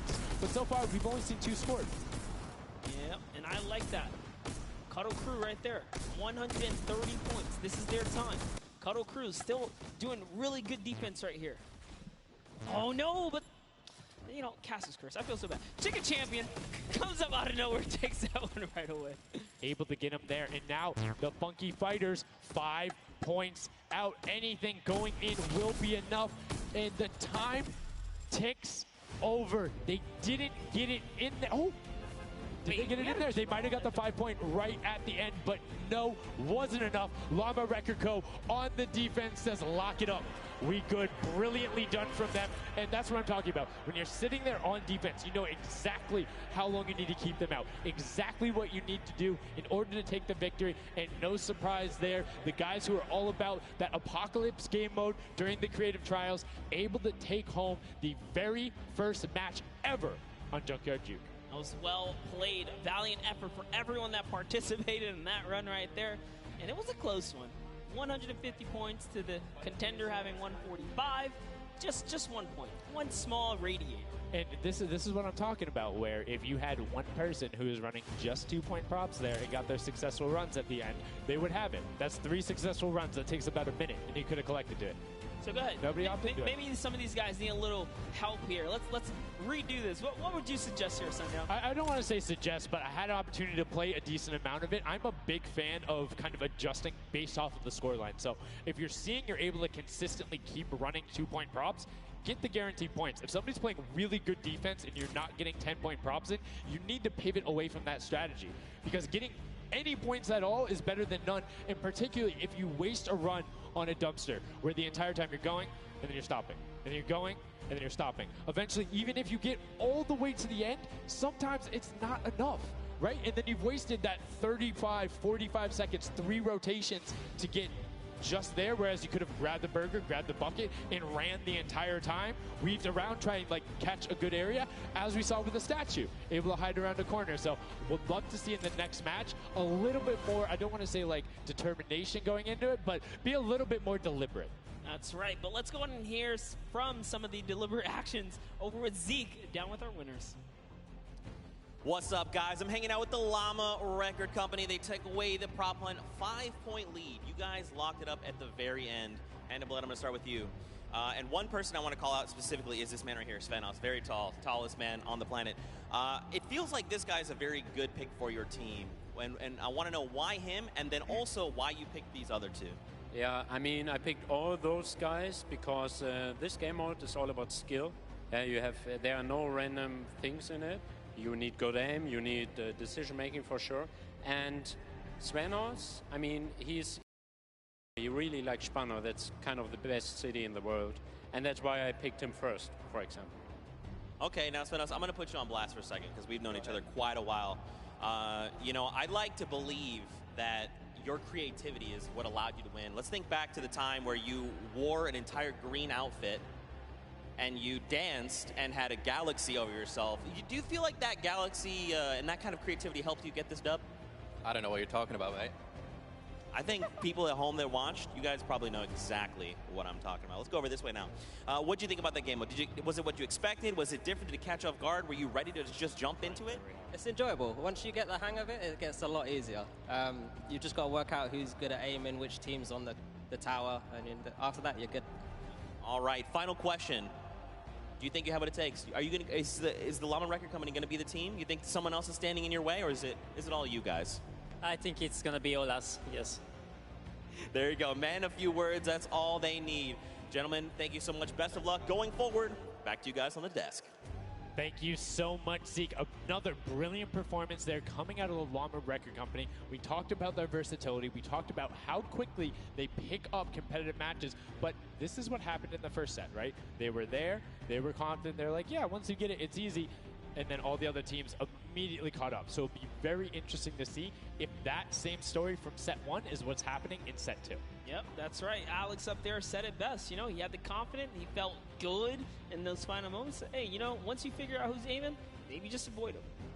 Yeah, I mean, if somebody is hitting all their shots, you need to take a different route. You can't go and continuously challenge them because, again, we talked about that. If you waste all the time to run through and the guy hits a lucky, or I don't want to say lucky blind fire, but a consistent blind fire through there, don't keep running that way. But like we said, this is the first time seeing the Junkyard Juke mode. And we talked about the prop hunt mode earlier, but you can play it live right now in-game. There's an LTM that's available only for this weekend. Let's check it out.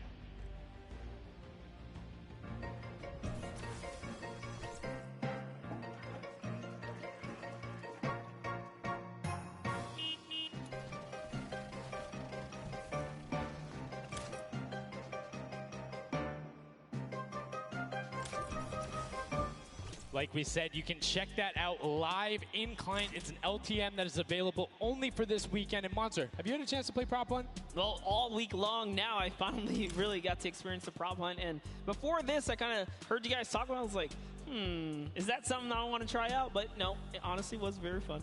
There's so many just fun moments, but the ability to then push it to a competitive level, these guys are doing great. But we're now going to get into match 2 of set 2. The second time you will have seen Junkyard Juke, and let's see who is able to push on. The match is about to start. Here we go. The Creative finals at the Fortnite World Cup, set 2, match 2 of Junkyard Juke. That's right. So in the tower, we have Ninja's team, the Little, Whip, Warriors, Taco, Gaz, Taldoc. We're jumping straight into their POV. So notice Ninja firing right through those blinds. He saw something moving back there. He's trying to pinpoint. What was it? He does, of course, track him down with Sport Turtle. Ooh, just a little pixel. You know, you stand out, you're going to get popped here. He needs to make sure he's still watching his left-hand side, though, because there is a whole run on that corner right now where people would be able to come out, and now all of a sudden you see Alex JJ, what's up, Anthony? Tyler, Ryan Franta, MSYB, how you doing, buddy? Heading that direction. Nobody is checking that corner. He's checking it every now and then, but he's primarily aiming on the right, and right as I say that now looks back on over as the rush comes through, but MSYB and Rubius are able to get in. Brilliantly done from them, getting the first points on the board as the Funky Fighters again are able to pull out to a decent lead. What do you think? Would you rather be up in the guard tower first and kind of get that out the way, or would you Marshmallow's doing his second. I think he's in the Pro-Am so me, with Ninja. If I can get a lead, if I have a lead, obvious I want to be a guard tower. Might be doing a second event supposedly too. Spam shots in the right direction because I know like I can find the sight line and all that. With that being said, if you can get in the guard tower early and you do incredibly well, it gives you the bonus. You know how many points you need to get. You know how consistent and fast you can run. And right now we're seeing a lot more 5-point props than last round. People consistently trying to get those in, recognizing, hey, they're a little bit quicker. People are finding their angles now. But as I say that Achim with the Sunshine Soldiers gets in that truck, 10 points going over to them, and 15 actually as a 5-pointer got sorted right at the same time. That was perfect. Yeah, and the Sunshine Soldiers had a great last run. Achin and his crew really pulled it together. They were at the top for a while there, but in those final moments, we saw the Chicken Champions take away and kind of break away. And now look, no surprise, Chicken Champs, they're feeling it. They found their rhythm towards the end of the last one. If they carry that over, this is going to be a close one.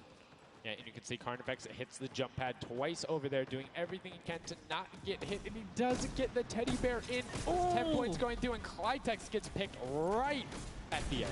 Right through the current. Taco is like, you know what, I'm going to check the close area. Look at how Chappie's doing it as well. He's actually eliminated 9 props so far, so he is really firing away here, trying to see if anyone's trying to make a mad dash while the curtains are up, and Sandy gets caught right there. good shot right away. 20 seconds left, so players need to start running if they're going. Good shots coming out from Trappy to get it there and get the reload off. Saw the truck over on the side, is able to pick that one up, and now is looking for the smaller props towards the side. Knew there was movement, just wants to fire it up. Only 10 seconds left. They should be able to get the defense, but there goes a bucket. Look at it. Oh, the cactus. those are hard to hit. Was able to pick it up just at the last second. Good attempt from Kutu, and you can see the points already coming across. Players so far sticking to their game plan. 5 and 10 point props all the way. That is the way to go. Inch your way up and over to that victory there. But that was just the first round of 4 here. Round 2 is going to begin. What's going to happen now is, again, the guard tower is going to mix up. We're going to see new players in the guard tower, and then the other players that were previously in the guard tower back on the prop hunt floor. Yes, you get 1 round in the guard tower, 3 rounds of running as the props, and you can see right away now you have the Funky Fighters up top, and the shots go out as soon as the blinds go down, not letting anything happen as the props march their way out of spawn. This is fun right here. I love watching these trucks waddle about, really trying to find their way, and they see the light go to change, plant themselves down, and they were back out to the field here. Yep, and desperately trying to avoid, oh, there's no way. You're stacked on top of each other. Come on, you got to shoot one of the two. Shots are going towards it, but right now Zan trying to get that cuddly cute teddy bear into the incinerator. Not a sentence I ever thought I would say there, as the Archer is now doing everything he can. Hits the bounce target twice and is able to convert as Magma gets another good run and sneaks in under the shots of JAYDEEIS. That's right. This is just getting closer and closer as we have a 3-way tie now. The Fish Fam, Llama Record Company, the Cuddle Crew, all at the top here, and it's still a very close game so far. Dan Yan right here from the Sunshine Soldiers, peeking around, using that camera angle, trying to see when it's time, wants to waste no time here. Bat, it goes down and off to the races she goes. But will it change? Yep. Actually, stops early too. Says, you know what, I'm gonna play it safe, I'm gonna stop before the curtain comes up.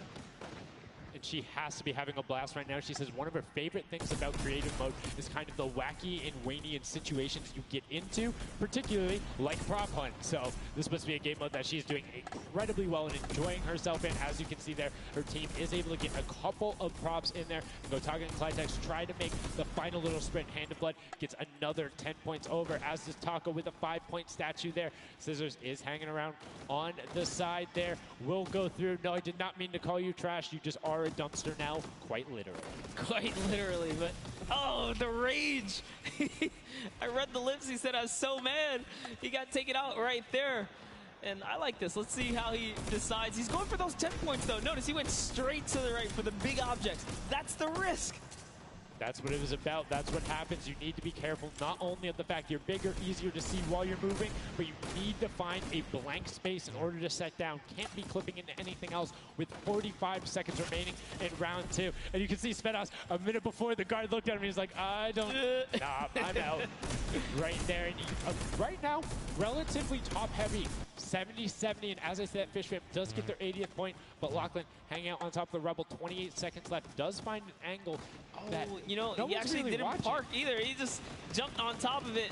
You know, I haven't been to this section here where all the vehicles are. This is the section I'm talking about, where you can grab a burger in a bucket, go out, and not expose yourself except for during one period. And as long as you either full run the time through, or you opt to sit still during that time, then you're good. You will score literally every single run. It's just you have to be a 2-point prop, and you have to go to that exit.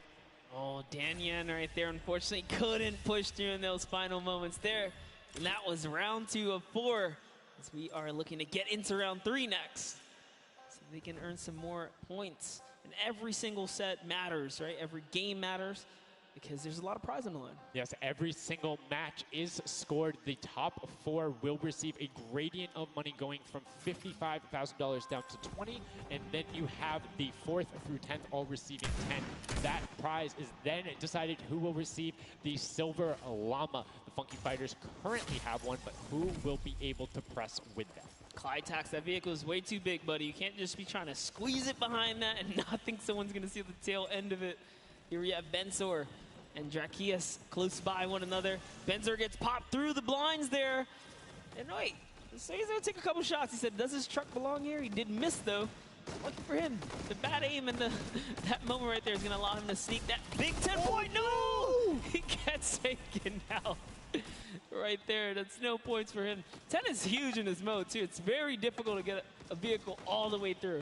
I mean, it's swingy, right? If you think about it, the last round was one with 150 points, right? So if you get a singular 10-point profit, that's not an insignificant percentage there. Like, that's going to be able to help your team, but you also need to set your feet there, as Kororo didn't hit the crouch button. It was like, I see you wiggling a little bit there. Yoink. And there's Ninja, Ryan, Fronta, Chappie, and many others still in the running here. Peeking around, we see Tyler shooting straight through the curtain. It almost looks like he's beelining his shots down the aisle there, trying to see if he can get anyone trying to exit out. Zan sees one pop up in the air, and I think he might have clipped that person out. Nobody was watching that side. Oh, Fishfam needs to communicate better right now. Nobody was covering that other side. We saw two teams able to get a decent run out, but right now, Llama Record Company still holding the lead, sitting at 100 points, but don't forget, Fishfam are up on top right now. Are the guards, which means they're not scoring points. He's so fast. Ryan Bronze is so fast here with this prop. Even moving it, he doesn't care. He's going all the way for it. But he's got to watch for traps.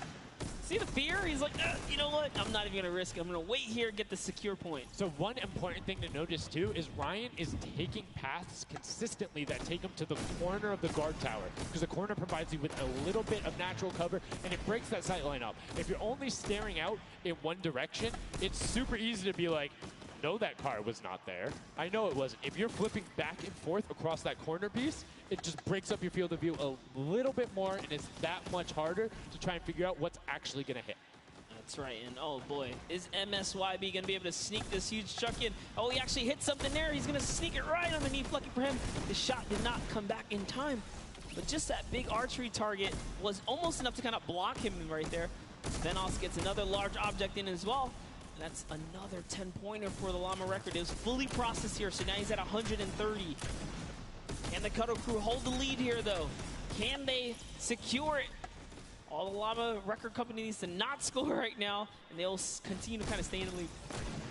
And you can see Scissors is hitting a ton of shots. They're trying to get the retribution as the guard, and now we're heading into our final round of match number 2. So we'll see who the guards are, see what the stakes are, and who will be able to take that #1 spot. Again, first place, $55,000, and that much closer to Silver Llama #2. And again, we have the Cuddle Crew and Llama Record Co. up on defense. Let's check out that scoreboard. And Cuddle Crew, Llama Record Co., first and second.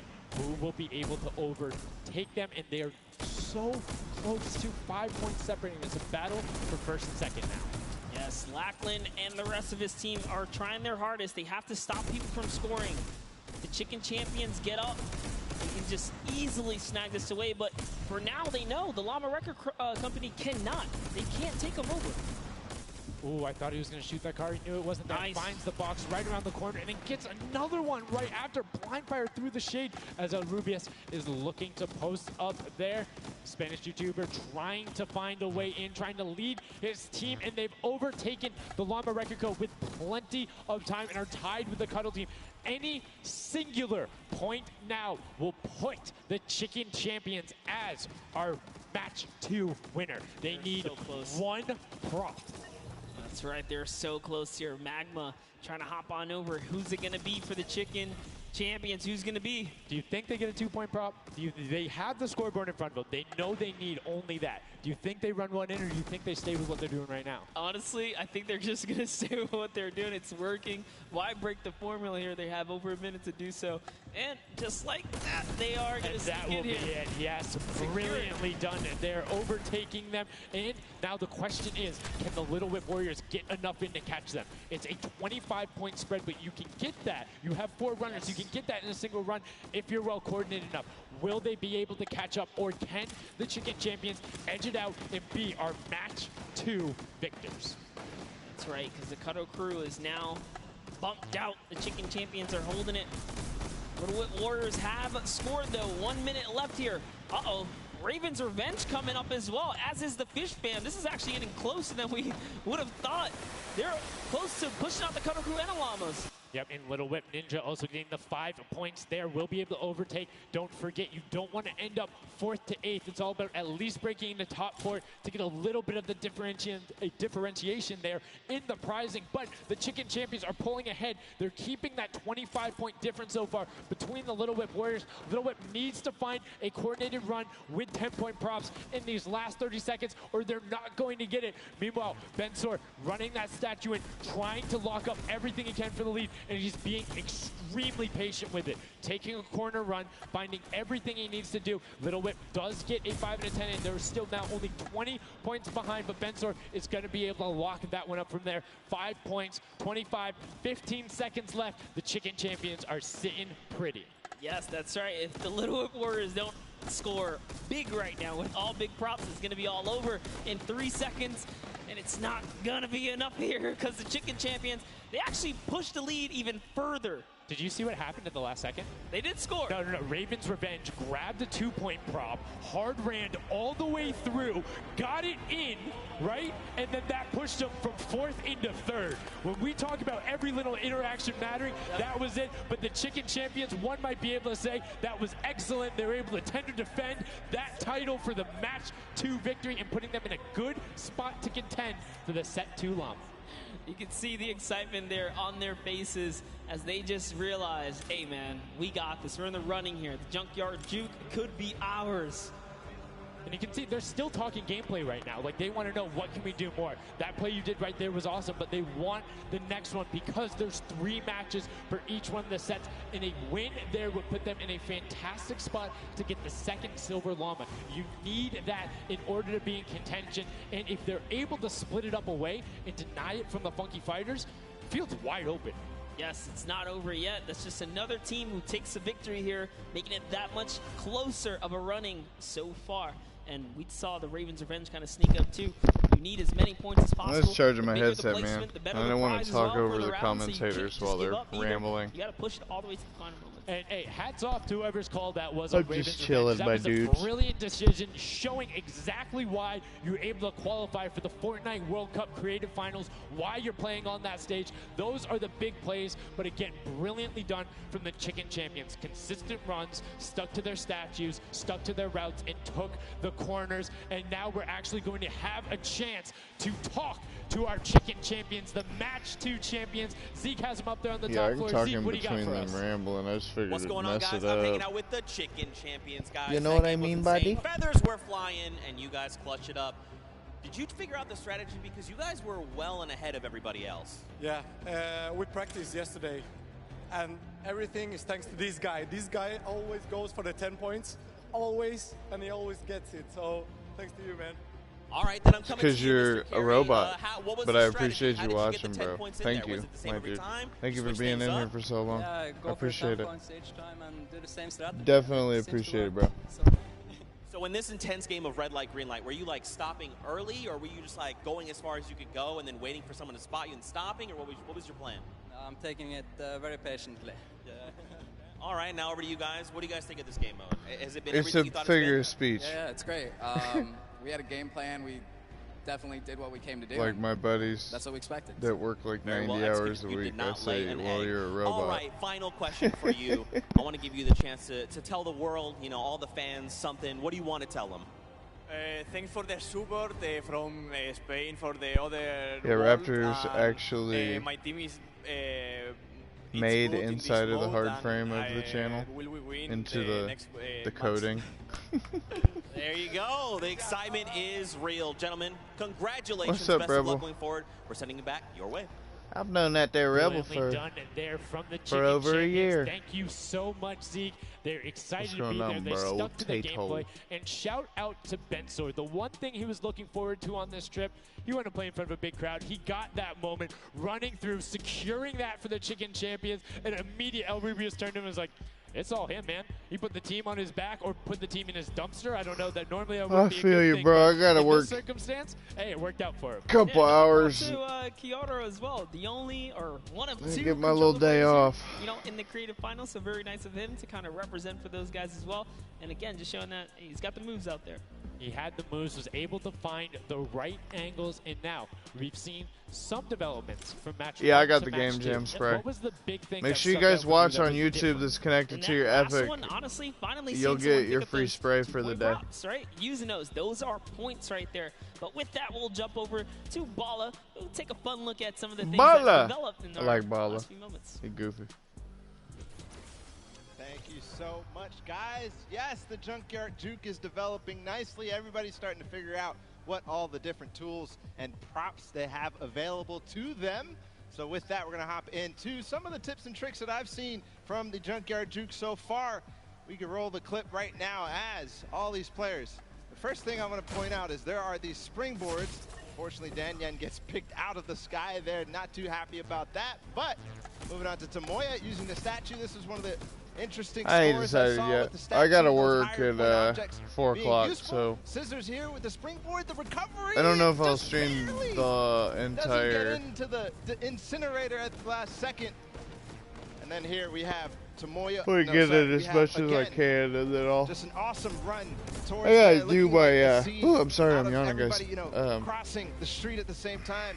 I gotta do Tracy my is hitting some challenge, amazing overtime shots challenges still. through the black. I missed the And then he stream just this morning. I continues set an shooting, just alarm, hoping that and he I can get don't a shot. remember This it is the going other off. team, the Cuddle Crew, doing the same thing, but then also synchronizing, like a making 2-hour sure they have alarm. coverage on all angles. I think it, Finally, I think I Tomoya remember it going made off. some amazing calls. I think We'll I fell listen right to back them to in sleep a after I second. turned the But this is alarm what off. he did, always timing it perfectly so that he can get in and make sure that his teammates Yeah, if I'm getting also people in, go bro, at if I have same the time. and If make not, it it'll have to into be that tonight. But incinerator. at Friday night So we're gonna stream, we head can and do listen some to what those communications join were ups. like from Tomoya and team.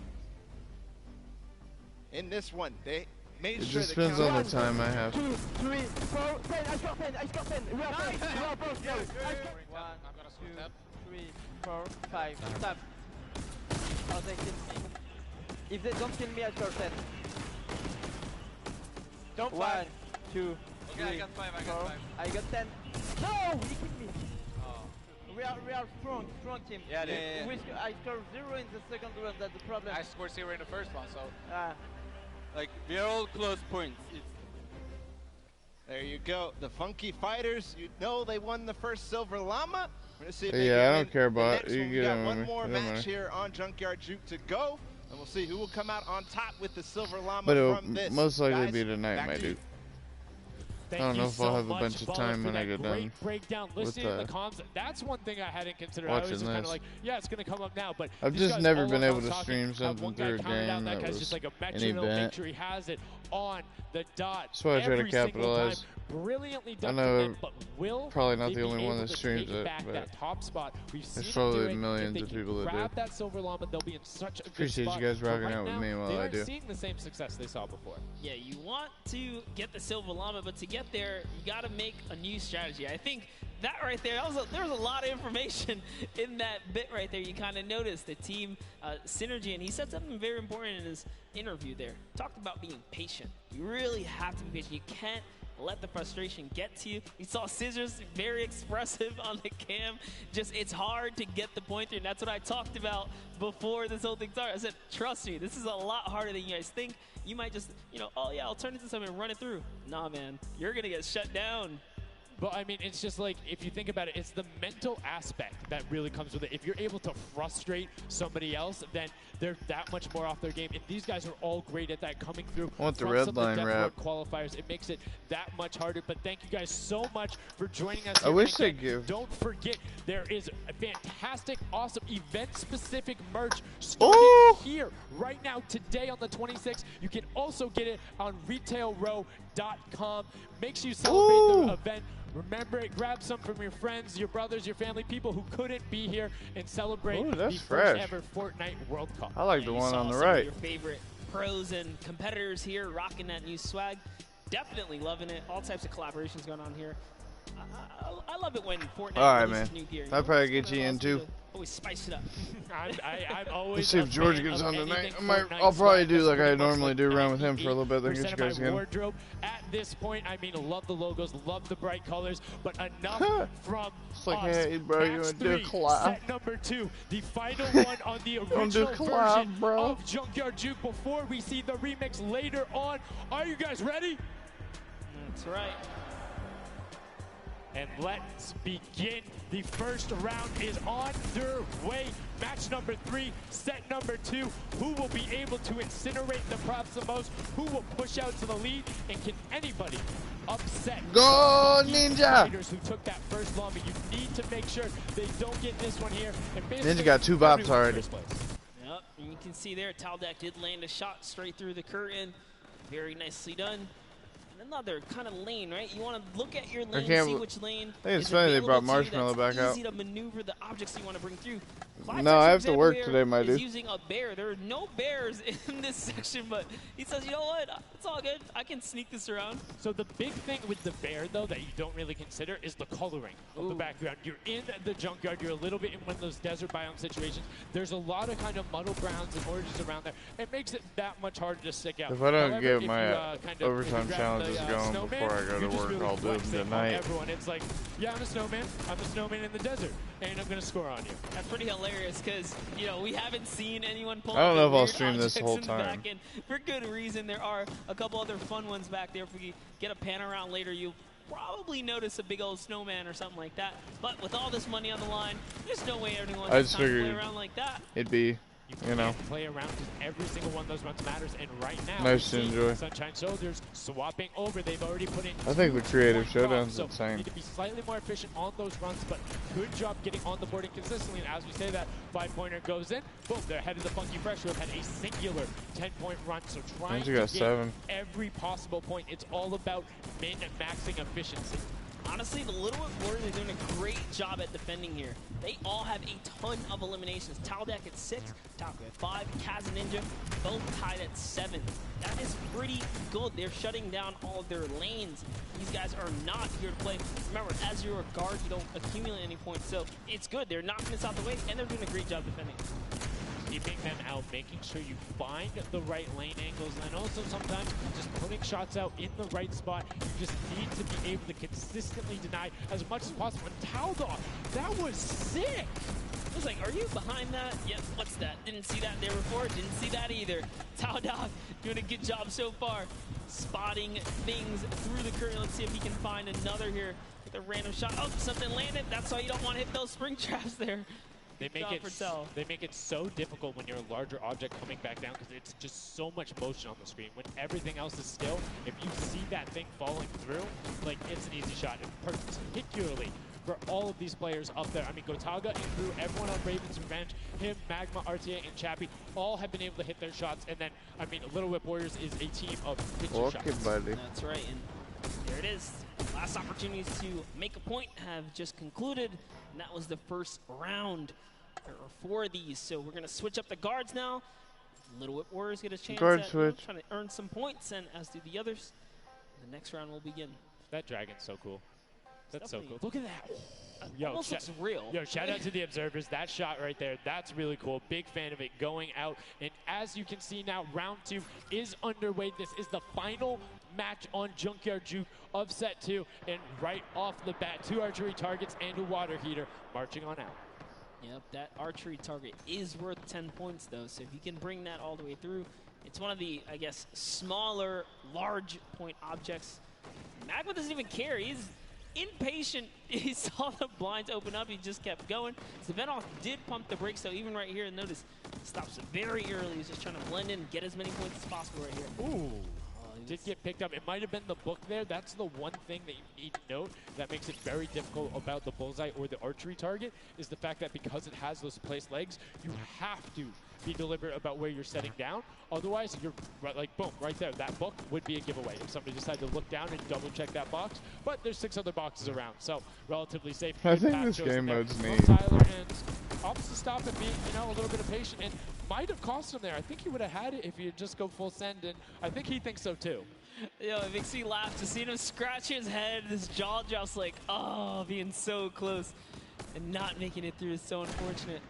Taldak is going to find a little bit of success there as the Suezo, and you saw Alex J for a bit is very close to scoring as well. Here's Zan from the Fish Fam representing, hugging. Really that's like I said, I'm not going to stream it the whole time. I just wanted to put some of it out and rock out with you guys because I didn't have a video last night. He doesn't care if the curtain comes down. So I figured I'd kick it. a little bit in the morning time before I had to go to work. Fighters are at 35 points now in the guard tower. They can't earn anymore. And that was a great run there by Zandy Knight. You see Svenos waiting for the blinds to go down, making sure he can find an angle, and then pushing in towards needs to be careful. It is what it is, Billy. Matter gets picked up anyway as he's You're like, like, hey, there wasn't a card there not before. Billy. Alex JJ now looking to find a run. You can see Fish Fam and Llama Record Code currently In hanging 3 days. at the top, but again, I can't guarantee chance I'll to be even up have there, so V-Bucks can in be 3 days. expected. Alex JJ now 2 targets, both running out. Good stuff. Can you at the give same me time, something in 3 particularly if days? 2 people taking the same path I'm just kidding, as dude. the same item, it kind of has a little bit more of a benefit because you're like, yeah, those were both there behind. There's no way those are both props. That's what I was going to say. I was like, you know what? Honestly, if you see a bunch of the same things, they blend in a little more. It's when something's an oddball that you really start to shoot. So maybe it is a good idea to time it, right? But there's also split spawns, so you don't always consistently. There's different spawn I will, points bro. around Don't the worry. map that have the I different got things you. as you I go will. up. So you can coordinate with a teammate, or what you can also do is sort of bait somebody else to do it, right? So you see somebody who's running an archery target, and you're like, okay, I'm just going to grab that too, and then you follow their path. And if they get picked up, oh, well, you look slightly more natural, particularly if you're that much more patient. And you can see Svenos is actually doing that right now with Carnifex, both of them going into the box. Svenos does hit the spring, is hanging out behind the car, and will get the score. That was a great run from him. Yeah, he actually recognized where he was not looking down in the right direction, so he took advantage of that. Funky Fighter let his guard down for just a second there. He did manage to sneak on through, so that was the big point there in the final seconds as this round is now coming to a close there. Next round is going to begin. We're going to switch up the guards. Take another look. And no dancing, just props and shots going out from the guards. Round 3 kicking off in the final match of set 2 at the Creative Finals. Who will be able to take that second silver llama? And right now, you see Bensor is going in for the 10-point prop right away. Kutu does get the mimic, but then opts to go for a different route as players are starting to feel a little bit of the pressure here. You can tell they need to score points. It's the first time we're starting to see some gnomes out there and another teddy bear on the run. Heard that, Raptor. That's right. Kantaka representing here. He's putting himself you, straight behind every object that he can. I love that they're using the smaller objects. It's so much easier to score with those. When you bring those big ones out, it really is hard. He actually put himself inside the truck. You see that? He's following Kuta so close here. Just got to use him as bait, really. As you get behind him, he's safe. Yep, because they don't think they're going to fire twice in there. That's the benefit of it. But right away, you see Kaz, Taco, Chappie. Great little run there from the Little Whip Warriors. That's going to push them back into contention. There's 65 points currently, but a dumpster going in from Hand of Blood. There's another 10 points for Llama Record Go, pushing them up to 90. And they were the winners of that first match. So if they can hold on, they know they'll be the guards in the final round. They need to build up as much of a lead as possible here. Carraro actually has 15 eliminations, so he had a super successful guard round. But the Chicken Champions need to get picked up here. They need these points. And there it is. He's doing a lot of work for his team, showing that, hey, I can push us up here too. Just gonna go ahead and take that 5-pointer, throw him right over the Fish Fam now. And they're in the top 3 running. That was a great run from him. Corner peeked the entire time, made sure nobody was looking for him. Like, he was barely threatened, but right now, Bensor coming through. The Chicken Champions, can they overtake in the last minute? That's 10 more points. That is going to go through for them, and it starts pushing up. Llama Record needs to get in some runs. The Chicken Champions will not be on the defense with them for the last one, so they're pushing it through. Right now, it is the Sunshine Soldiers and the Fish Fam up there, so they're doing their best to delay everyone. X-Sandy gets picked off by Tyler, and now Carnifex is chilling in the back on that rusted out car. Hand of Blood just barely avoids the shot. Oh, saw the hitbox going through there. The Tracers finding a way through the window, but not enough as Traces gets in. 2 more 10-point props also going over, and we're seeing, I think, a little bit closer of a score here, minus the fact that the Chicken Champions haven't shot yet. Yeah, this is pretty rough. Neither have the Llama Company. The Llamas have not shot, went into the guard tower at all. You can tell because when we go to their POVs, they don't have any elims, so they have not taken a run yet. Yes, excuse me, I misspoke there, meaning the Chicken Champions had already shot. Oh, the fact that they're already yeah, up so to the they're second. doing great. Llama needs to press on it. The only team who really has a definitive lead right now is the Chicken Champions. Effectively, they're up 30 points on the rest of the field because Cuddle Team and Llama Record Code both have to shoot next round. Oh boy, so if they can't secure a big lead here in the last couple of seconds, if something can't get processed, oh, the poor burger at the very end. Burger did not get processed. We like it, never frozen there. Brilliantly done, doesn't find it. Great work from coming out, and Carnifex doing a great job. Round 4 will begin. It's going to be the last match, and we're going to see what the line is going to be. Who is up in the tower, who will be able to defend, and can they hold them off? Again, it's Llama Record Co. and the Cuddle Crew up there. Go Tigers. It's already up there. And you can see the Chicken Champions were able to connect, so it's all about can Little Whip and them catch up. They need a fantastic run, and they have to do everything to deny them, and you can see right away already tunneling in on those 10-point props. Yeah, the Cuddle Crew cannot earn points. The Chicken Champions already have the lead. They just kind of continue to press on here.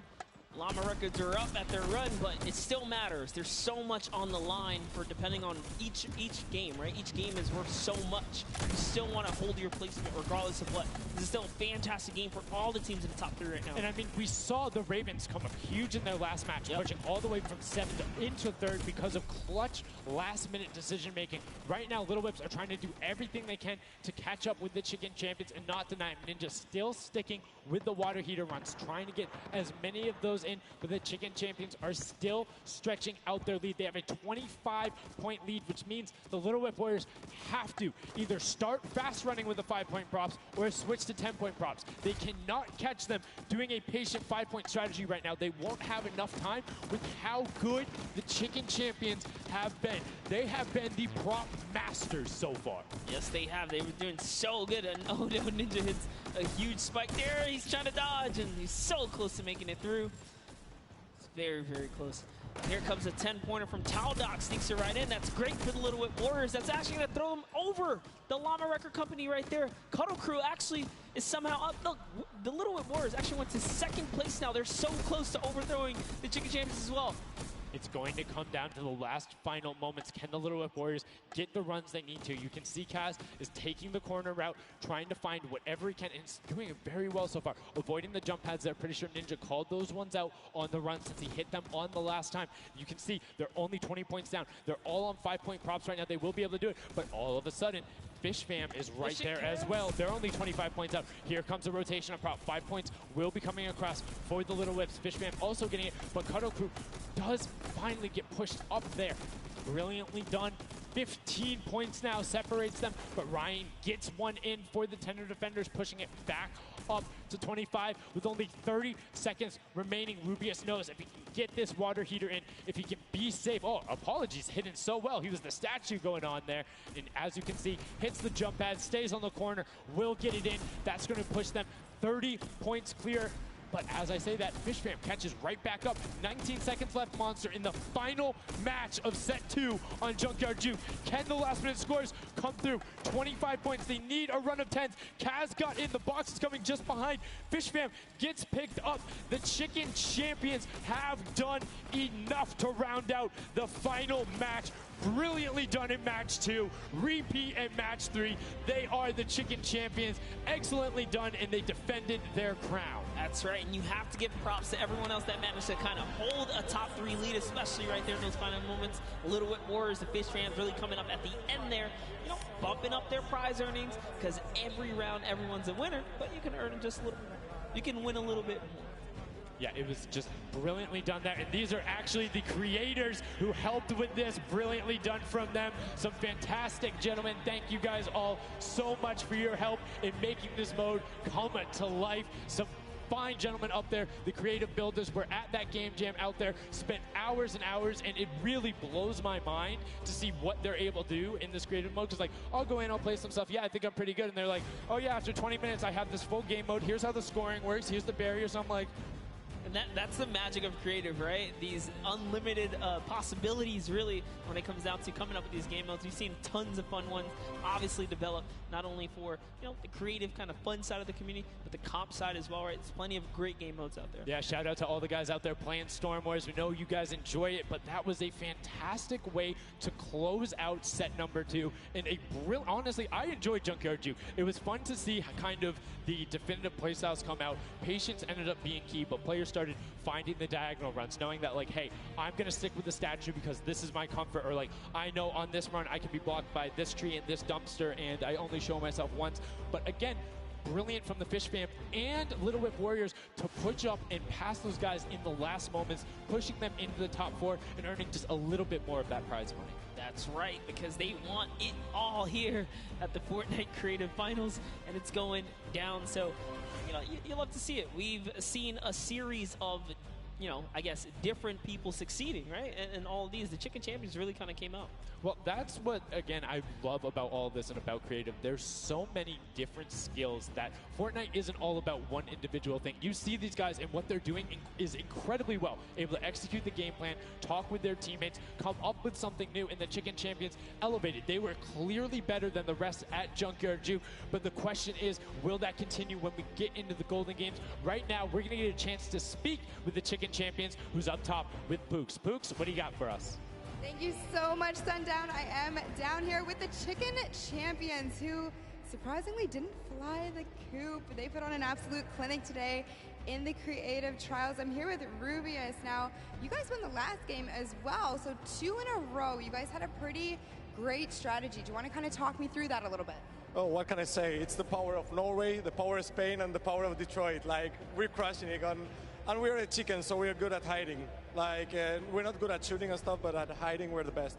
The best strategy, I think, is, well, let him take the big stuff, and we are like the supports. Like, we take the small stuff, the 5 points and stuff like that, and the trick is, don't tell them anybody, but the trick is to go in the corners. Like, no one is watching the corners. It's insane. So no one is watching the corners. I hope all of your competitors did not hear you just say that. Now, he said that you were in charge of taking the big items. Does that put a little bit more pressure on you? No, it's good. It works good, so. So you guys have a ton of confidence now. You have won 2 games in a row. I'm so excited to see how you all perform in the rest of the day. Going into these next games, do you have anything you're going to change, or are you going to keep things the same? We're just going to keep things the same, stay consistent, keep well ahead, play slow. That's really it. So. And finally, just for you there on the end, I just want to talk a little bit about, you touched on the diversity of this group. Yeah. Now, I know you guys have really not played together much before. What has that been like, coming together, playing here with your teammates from all over the world? It's amazing. I share these moments with my team, and the next mode, it's amazing. And bueno, this parkour, I think my team is very good in parkour, and I win. We win. You guys are so confident. I love it. Hopefully that carries on into your next games. Congratulations again, guys. Thank you so much. Sundown, back to you. Can I send some love to Twitch chat? Oh, Let's go. Twitch chat. Twitch chat. There we go. No. It's everywhere, man. Thanks for the plug out there, El Rubius. Fantastically well done. Love to everyone all over No.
But awesome games of Junkyard Juke, and Chicken Champion seems to be racing away with this one. We're going to take a look at some of the moments from that last game and how they won. So here, first off, just having a good time in the front, and also maybe flexing a little bit their trophy that they may have just secured in terms of a llama. We'll find out that later. But their strategy the entire time, they said it before in the last game, they're just trying to go for the high points. They're just trying to score these, at least getting not those 2 points that Monster was advocating for, but go for the statues, go for the boilers. all those things that net you tons of points, and that's how they came out to a lead. Here it is again, them just cheering on. We have the reactions from the Chicken Champions on their win as well. Nice trophy lifts. Maybe they'll be doing that later on here. The statue using that to get above the opponent's vision, their field of view, so that they can't see, they can't hit their shots, and the reactions of the win. Just bliss as they win their second game there on Junkyard Juke. Absolutely amazing stuff, guys. I can't wait to see who's going to earn that and who's going to continue on towards their path to the Creative World Cup champions. Thank you so much, Bala, for that in-depth analysis. Now, I know you guys want to see the standings. We want to see them as well. Unfortunately, there was a slight little hiccup. We want to make sure everything is right, because this is a huge moment for all of these guys up on that stage. So while we sort that out, we're going to go to a quick break, and when we come back, we will have the standings after set 2 and then move into set 3, which is the world premiere, never before seen World Run. So if you need to go do anything, go do it now. Take your bio breaks, take care of everything you need, and then we will be right back.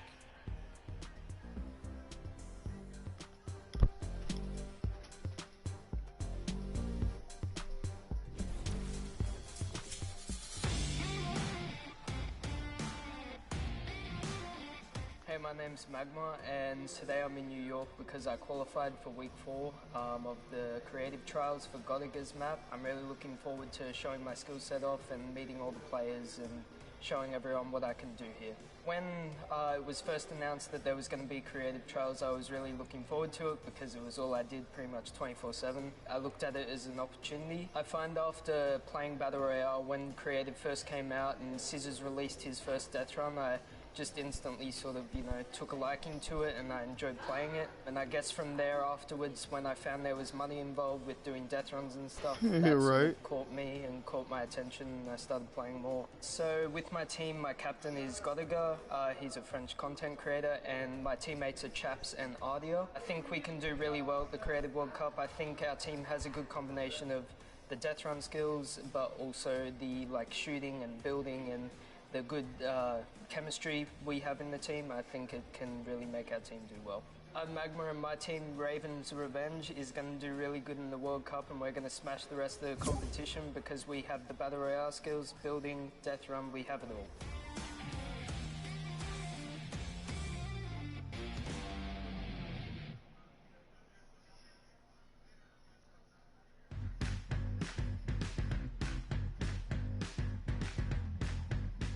I am here in the production pit. I am in engineering row right now. I am joined by my friend Peyton, and he does the robotics. Let's talk a little bit about that. What do you do specifically here? We have a bunch of robotic cameras around the arena that we shoot different angles from, and we're able to pick up shots of the players that are playing the game. We also do a lot of crowd shots, so we're able to shoot the audience and get some really great reacts for both the stream and for the front of house feeds that go up on the screens.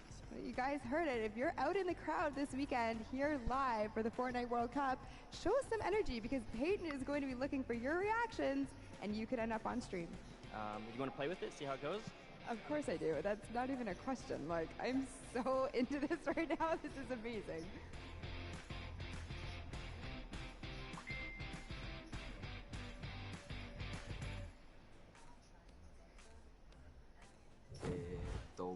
I'm Scarlett. I've come from Japan. I'm happy and excited to be playing with so many players that I've seen on the internet. My favorite place to drop is Fatal Fields. If I win the Fortnite World Cup, first I want to buy a house, and then I'm going to eat a lot of food.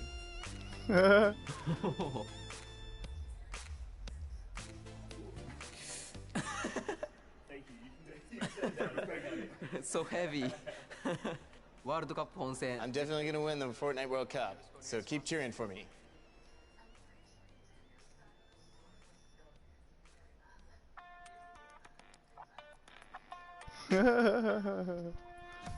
Hi, I'm Fortnite and I'm here to compete in the Creative World Cup. I competed in most of the trials and was really excited when they announced the bonus weeks after the original 5 were over. And I competed in This is dude like the 8? 100 level map, and I had to speed run 100 levels as quickly as I could. I really enjoy like all the different styles of maps and death runs that there are, and I really enjoy speedrunning them and trying to get as good as time as I can. The moment I found out that I qualified, it was just insane. And Was he told to hold his arms behind his back like that? I'm here. And Fortnite and the Sunshine Soldiers are going to win because we have 2 captains, so we're twice as good. What is going on? We're getting some good What a practice goober. here in Fortnite World Cup Creative. It's Jordan Finals Fisher. happening very, very soon. What up, Sid? What up, Sid? Sky Station Say Showdown, something, Sid! It was a great map. I mean, it mixes a huge new element into the game. You know, you got to protect the person with a sword, capture the objective, but my team, great teamwork, and, you know, we kind of pulled through at the end there. It was awesome. 1,000%. You know, so being able to kind of get your hands on the map, you know, before obviously the big moment. Practicing, it's nice. It's huge. It's huge. Jordan So, Fisher like looks you like said he a does second ago, this is a brand the new last way of tournament. viewing Fortnite and like, playing exact Fortnite, same which clothes. is Like, incredible. he didn't change. Exactly. It's super exciting to see what people come up with, and then also turning it into a competitive aspect and put it in the game and make this tournament. So it's amazing. So any general kind of thoughts, concerns maybe about strategy? I don't know. You know, I think we won, so we know the strategy. All right, listen, this is practice still. We've got the big moment coming up very soon, but do you want to shout out your team real quick? Yeah, no, we've got some speedrunners in our midst, actually. We've got Tyler, we've got Zand, and Suzu. They are all speedrunners of death runs. And as you know, later in the Creative Cup, there's going to be a death run involved level, so we're going to take that one home, too. Inspired by the creative man, Scissors himself has made many a streamer, many a content creator very angry with a death run, myself included. Great job with the practice round. We'll see you very soon. I'm excited. Thank you. Ladies and gentlemen, welcome back to the Fortnite World Cup Finals. We are here in day number 1 where the creative finals are going down. The stadium is jam-packed with fans from around the world who have traveled here not only to watch us crown World Cup Creative Finals champions, but also solo and duo champions as well. I'm Zeke, this guy right here is Bala, and we're getting ready to hop back into all of the action. Now, I think, you know, we've seen a little bit of the first 2 game modes. You know, we got to see a little bit of the Sky Station Showdown. We got to see a little bit of that Junkyard Juke, but there's actually something that Sundown teased, and that is the World Run. Yep. The World Run coming up next. It is an awesome, you know, it's something that I think a lot of these players are used to. Yeah. And I think they'll be very, very comfortable here. We'll have to see whether the challenge of the obstacle course will be, you know, anything. Bro, I know you've seen that. We'll see. It's going to be fun. Oh my god. Right? A lot of these players are very familiar with death runs, and it's very like mechanical, right? Yep. If you know how to execute, you can get through these obstacles, but you have to kind of get your eyes on them first, figure out how they work, and then make it through. So I think it's going to be very interesting, very fun for everyone here, and Bro, it's all like, players as well. shut up. I'm hoping to see someone make it to the end. I don't know that anyone will, though. We'll there's see. 30 coins, and from what we've seen in practice between us and other people, it's very difficult, so we'll see. We'll hop into the overview and stuff like that later, but just to give like some examples of the things that there are, there's, you know, the trap, trying to trigger them, making sure you move. Impulse grenades are in play in this. There's some lava, all sorts of treacherous things you have to get across in this world run. A lot of Neo jumps as well. And again, massive shout out to the 17 content creators that helped put these maps together. Mad props to you. You know, their hard work is being shown here on the stage. And these guys are at home, here, of course, playing it as well. In case, you know, you guys forgot, I'm Zeke. This guy right here is Bala. We're getting ready to jump into these next few matches. We'll get you guys up to speed with all the format and all those things. You kind of tease it, but we'll get there in just a moment. And very quickly, the Chicken Champions were actually the winners for set number 2, Junkyard Juke. Let's take a look at them right now. They were overall victorious of that last set, and there you go. The Tender Defender is there in person to congratulate them, Bala. Rubius and his team, they worked hard for it, and they are the victors. Yeah, and warming up for the next run, but they know now they earned the Silver Llama for that set, so it's 1-1. Chicken Champions earning their Silver Llama right now. They're surprised because they were getting ready, but here it is. Rubius is like, wait, do I actually get that? Is that actually mine? Yes, it is. Yes, it is. So, you know, they are the current set winners. They have a Silver Llama for themselves. So nice. That's now 2 different teams that have a Silver Llama. with only a few set matches left to go. I believe, you know, if the Chicken Champions can secure themselves a second Llama, that would be huge for them and their team, but we'll have to see how things go for them. And the timing of the Silver Llama couldn't come earlier because they're about to hop in. This is definitely a booster for them in terms of their emotions, in terms of their confidence going into the World Run, because it is precise, it is difficult. You have to make sure that you hit it, otherwise you're wasting time. It's going to be a race between these guys to get as far in as possible, so that confidence boost is going to help dramatically in this last normal set here. Yeah, for sure, and it is actually a race. The World Run. It is similar to a death run with a bunch of obstacles. Let's go ahead and talk about that and everything that surrounds it. So there's actually 30 coins in the map. Whichever team gets all 30, the fastest or as many as possible until time runs out will be the victor for that round set. You know, like I said, these are insanely difficult obstacles. I'm going to be honest. I'm going to be forthcoming. I'm going to be vulnerable with you, the Fortnite fan. Listen. The farthest I got was 14. That's not bad. Okay. It's 14. What a weenie. And I'm by no means. You only got 14? A death runner. By These no guys means. are the best of the best. These guys are going to fly. In terms of death runner, in terms of this map specifically, it's going to be absolutely awesome. We're going to go ahead and take a look at some of those obstacles right now. So go ahead.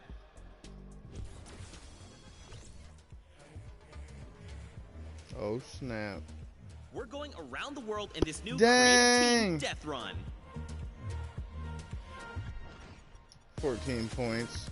In this challenging new creative game, 8 teams of 4, led by some of your favorite content creators from around the world, will compete to collect all the coins in their lane faster than everyone else. The first team to collect all coins in their lane wins. If they don't finish, the number of coins they collect will determine their placement. If a player is eliminated, they'll respawn at their most recent checkpoint. Any team member can grab a coin for their team, so players will have to work strategically to gather all of the coins before the 10-minute timer runs out. It might sound simple, but it ain't easy. Players have no mats and limited items they can pick up along the way. Each team will have to use teamwork, communication, smarts, and speed to make it to the top of the leaderboard and take home their piece of the $3 million creative prize pool. $3 million. Ready, set, run. That's a lot of beans.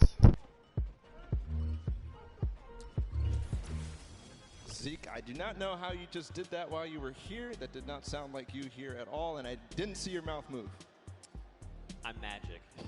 That's just how it goes. That's just how it goes. But yeah, World Run, you got a little bit of sneak peek there. We're getting ready to hop into these games right now. Speaking of which, let's just go ahead and do that. I think this is going to be very, very fun. We are getting ready. If you guys here in the stadium are ready and excited, let these teams hear it. Let's hear you right now. Man, that's so weak. No. Okay, let's pretend the first one never happened. Like I was saying, if you guys want to let these teams know how you're feeling, let them hear it. Yeah, that's what I like to see. And now the game begins. Here we go, the world premiere of the World Run. See how they do out of the gates. They are open now, and it's all up to these guys to start hitting their first jumps, and people are falling left and right. A couple of first coins are taken, and everybody seems to be off to a hot start. This is really like off to the races here. Man, Forturtle and Zand are already flying through these first set of challenges. Again, you know, these are the very, very top of the best of the best of the creative world, right? They've worked all 8 qualifier weeks long. They've made it through with their team captains, and now they're here. So once they figure out these obstacles, be prepared to watch them fly through them. And the first couple are relatively simple. Here's the double doors. I think are probably the first one that you have to kind of know or see it in advance. And then here, the impulse jump into the tire, into the castle, and 3 players have already made it all the way there. It's neck and neck between most teams right now, 10-8. Bro, I'm so mad. Do you understand? I literally had to play this to completion, all 12-minute rounds, 4 times to make it halfway, which this is the castle. And these guys got it in like 3 minutes. I'm upset. Hell, this is why they're the World Cup creative players, and you are not. You're here casting. That's cool. I'll hold that L, I suppose. I'll hold that for sure. So there's a few challenges here in the castle here, Bala. But as you saw there, Karora actually took a little peek at it. There's these little bumpers, and that'll actually send you upward into the next, basically, tier. So the most optimal strategy here is actually to leave two of your teammates behind, send 2 up to try and gather more coins faster. Because otherwise, you're just going to dedicate too much time, and you really want to maximize your time in this world run. And there's definitely a couple coins that you want to get as fast as possible through here. They're trying to get the half slides through with the chiller traps. Right now, nobody seems to have figured it out just yet, at least in the view that we're watching. But meanwhile, the Fish Fam and the Sunshine Soldiers are up to 13 now, but still neck and neck. I believe all teams are now inside of the castle, and we call this basically the first kind of tier of the difficulty for these obstacles. As they move up and go past this, they will become progressively harder. Yeah. And again, this is the first time these creative players, qualifiers, have seen the world run. They've never seen it before. They have just, you know, they are mad. Their skills are insane. And look at this. Taldeck's already up on the next tier. So he's probably telling his teammates, all right, look, up here, I just use this bumper. What do I have to do? So he's already trying to figure it out. I liked it. That's not me. The moment I hit that pad, I was like, I guess I just keep moving forward, and I kept running. I love this experimentation. He's actually also communicating back to his teammate at the same time, because he went over that bumper and he's looking, do I have an opportunity to go back here, or is this it? Do I have to go forward, just like you were alluding to before? And now he decides, okay, he tells exactly what's going on to his teammates, Ninja, Kaz, and company, and they move forward. Alex JJ, though, is off to really the races. He's way ahead of everybody else, I think. But no, there's a Raven's Revenge. No, it's Svenos. It's his teammate. They're moving. Yeah. They are moving. So what's tricky about that last jump there is those little directional pads will give you forward momentum, but in jumping you lose some of it. So you actually have to make it in a straight run. There you have to trigger the trap, get the impulse to make that precise jump, land on the other side, trigger the trap in one fail swoop, while also taking a step back to keep yourself safe. Now there is a little few secret ways to kind of trigger certain traps or get around certain obstacles. We'll have to see if these players discover them. But like you said, man, Svenos is destroying the game right now. Just unbelievable. And this isn't even a team that qualified from a death run or elimination run or even a speed run. They qualified from a survival map. And he's doing things like a survival map? There's a Fish Fam up ahead of him, though. He ain't here to Svenos, man. You need to check that man out. This is so precise. You have to change the altitude. He is pretty lit. Is he going to hit it? No. Second try. Here's Suzo. Here we go. First jump. Now this is the impulse. You want to send you a little bit forward. Now this is one where you want to get height. You got to throw it, try to get on top of it. No! Just barely, Suzo. And he's at 21 points right now in third in terms of coins. And it's all up to timing, I think. Zeke, we might see this end in the first match here. In the first round, they might end up completing everything because they still got 5 minutes to go. Well, we'll see, Bala, because here's the thing. That obstacle there is called the ice jump. But this next one that Turtle is at, we call this the double danger. Let's just look at this real fast. This is really tricky. He already knows. He's already downloaded. He already knows what must be done. So you actually have to double hop, double bunny hop, land on the edge, take a step back, trigger the trap without being eliminated, right? Then you can walk up this small ramp. Then, depending on how you want to go about it, you can just go forward. Yes. He actually makes... Okay, I'm upset. Third try. I'm leaving. I'm done. Turtle. And he gets the coin in one swoop. Oh, my. But one thing, we have to look at the scores right now. 5 minutes to go. Fish Fam is at 26. They only have 4 coins remaining. But everybody else is starting to fall behind. We're starting to see the Fish Fam come way out above here of the rest of them. That's because they probably have the majority of their players through. The majority of the players are collecting those coins. There's Turtle. He makes it through the double danger, collects the coin. Now, what do you do from here? They get up. Man, this guy is absolutely insane. There it is. And you know, for Turtle, it's funny because he's just excited about being here, able to compete on the stage in front of thousands of people and all of his peers. And bro, he is just slaying it right now. Oh, you gotta be careful. Okay, all right, yep. Everything's fine. Now you gotta make the jump. You got the one hop. You gotta be careful. That is... Gotcha! That Get in trap, baby! That is the first time I've seen that. I've seen the theory. I mean, I've heard it theorized, but I haven't seen that yet. But Fish Fam, I was wondering. It's Scissors and company. 26 points. They're not at the same point that the Sunshine Soldiers are at, but they're at 26 total, the entire team. They have clearly synergized with Scissors here, but looks to be that even the Ravens Revenge are stuck at 26, so this might be a difficult one to get past. Yeah, this one, so the tricky bit about this one is there's actually... I like Scissors. It's one of my favorites. That's what makes the double danger, that double dangerousness. 26 points across, and there's only about 3 minutes left, so these guys really have to focus up, try to get through. Now, the key thing going forward is, again, this is a test of speed, right? So a lot of these players are seeing the traps, they're making it through, memorizing kind of what they have to be doing to make it through these obstacles. Zan's already through. And that means when they get to come through next time, it's going to be that much faster, right? They're going to be just tearing. This is intense, not going to lie. Hand of blood, Lachlan, here we go. Two team captains.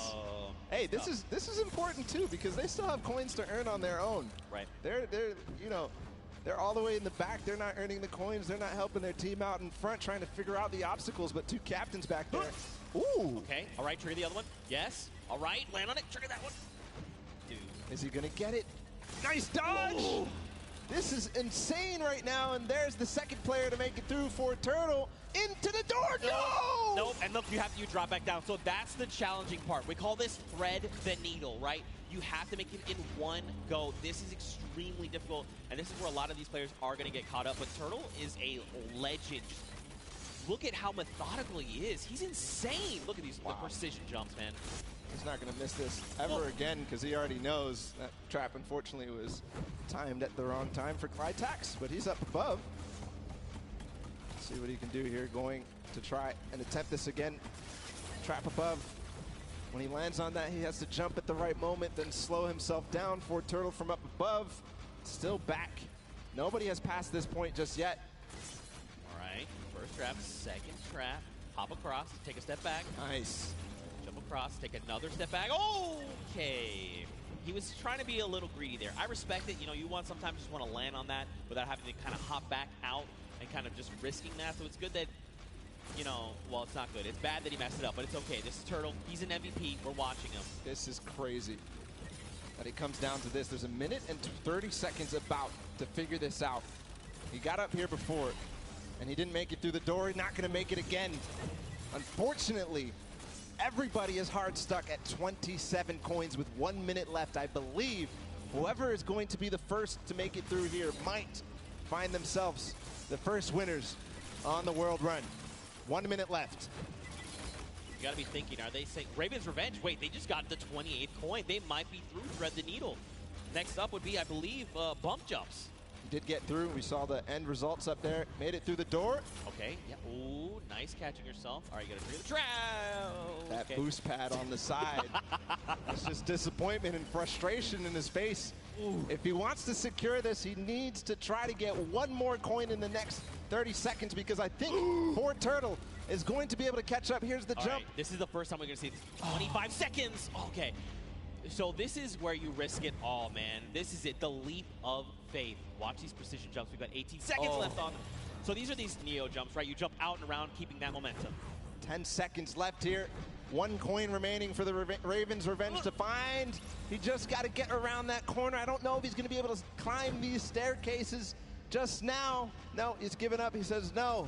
Everybody else is left in the dust. Ravens Revenge take the first world run with 29 coins. Not quite finishing that the was map, crazy, but I believe dude. next time they might. They have a competitive death run. Legendary birds of the sky. They made it all the way up there, man. They were on the leap of faith, that last little section there. They had 29 coins, and if they had made it up, especially if they made even just 2 people up there, they could have been kind of starting a rotation, right? You jump first, see how far you can make. I will follow. But the big key for them is now they know what every single relay is, right? So going into this next round, they can say, we know we have to do. Don't forget, make sure jump here, do these little things to try and get through. And that could prove to be a very good advantage for them. Yeah, and they don't have the Silver Llama yet. They don't have anything in terms of Llama, so this is important. Any of those teams that don't have a Llama right now, they need to earn it if they want to be in contention towards those golden games. Of course, every match matters, Zeke. They are earning prizes every single match. And that's got to feel good, right, to have a stellar game here to get some of that prize pool for yourself. It looked like it was team. pretty intense, huge, dude. Right? Like, so much respect to these. Also, Turtle, what the heck? Yeah. What is this kid on? Yeah. ridiculous. He was one of the first to achieve every single obstacle every single time. Finally, he got stuck on that one at the end. I don't know what you were calling it. It was a nice twist of the tongue, but just amazing there from ForTurtle to be the first every single time, and then getting overtaken at the end. But, you know, next time, he knows it now. He's probably going to be the fastest to get ahead of everybody, because he knows it all now, and you saw how mechanically good he was once he figured out the obstacle. So I think all signs are pointing towards another ForTurtle performance like that. I mean, like you said, he's downloaded it all, right? He's got it up here, and now he's put it down on paper. I mean, again, though, Raven's Revenge, they've got a little bit of that. These people are so right? goofy. The other plays. I think the big thing, though, is trying to get more of your teammates through to the challenges, right? Like, it's very difficult to try and get all four, you know, in one fell swoop, Raven pun. But if you can make it even just that second person, like the moment you start to miss a jump, you're like, all right, I'm going to be eliminated, just go forward. And maybe that person sees where you went wrong and is like, okay, I can make the jump, and then they go forward, right? And then you're just kind of constantly logging through, getting more coins, and getting where you need to be. Yeah, and there was also an aspect of covering for others as they made it through, especially as that castle point happened. We saw Lachlan and Hand of Blood, the two team captains, all the way back in the back, but their teams were still up there because they were covering for them, they were getting those coins. But next time, they definitely need to be trying to make the effort to get all the way through and collect those coins as time progresses. Yeah, for sure. You know, I think what would be only fitting is to hear from one of these teams. Specifically, I want to hone in on the Cuddle Crew. We've got none other than Monster standing by with them to hear their thoughts. What happened here? Okay, yeah. All right, so here we have it, Lachlan. I know, I've heard from the grapevine, these guys and yourself actually qualified for the creative finals through a death run, and boy, oh boy, I just got to know what happened here. How did this translate? This is a death run. What happened, Lachlan? Look, the qualifying map was a bit of a puzzle death run, so, you know, they had time to work with it. It was our first attempt running through, so it was a bit rough. I don't know if you guys caught me sitting on like an impulse level for like 10 minutes, but that was fun. So we're not going to do that this time. Clytak's over here. He's our designated carry, so hopefully... Appreciate that, bro. Thanks for using my creator code. And, Definitely a big thanks for that. I hear that. So now I got to come this way. Lachlan is dependent on you guys.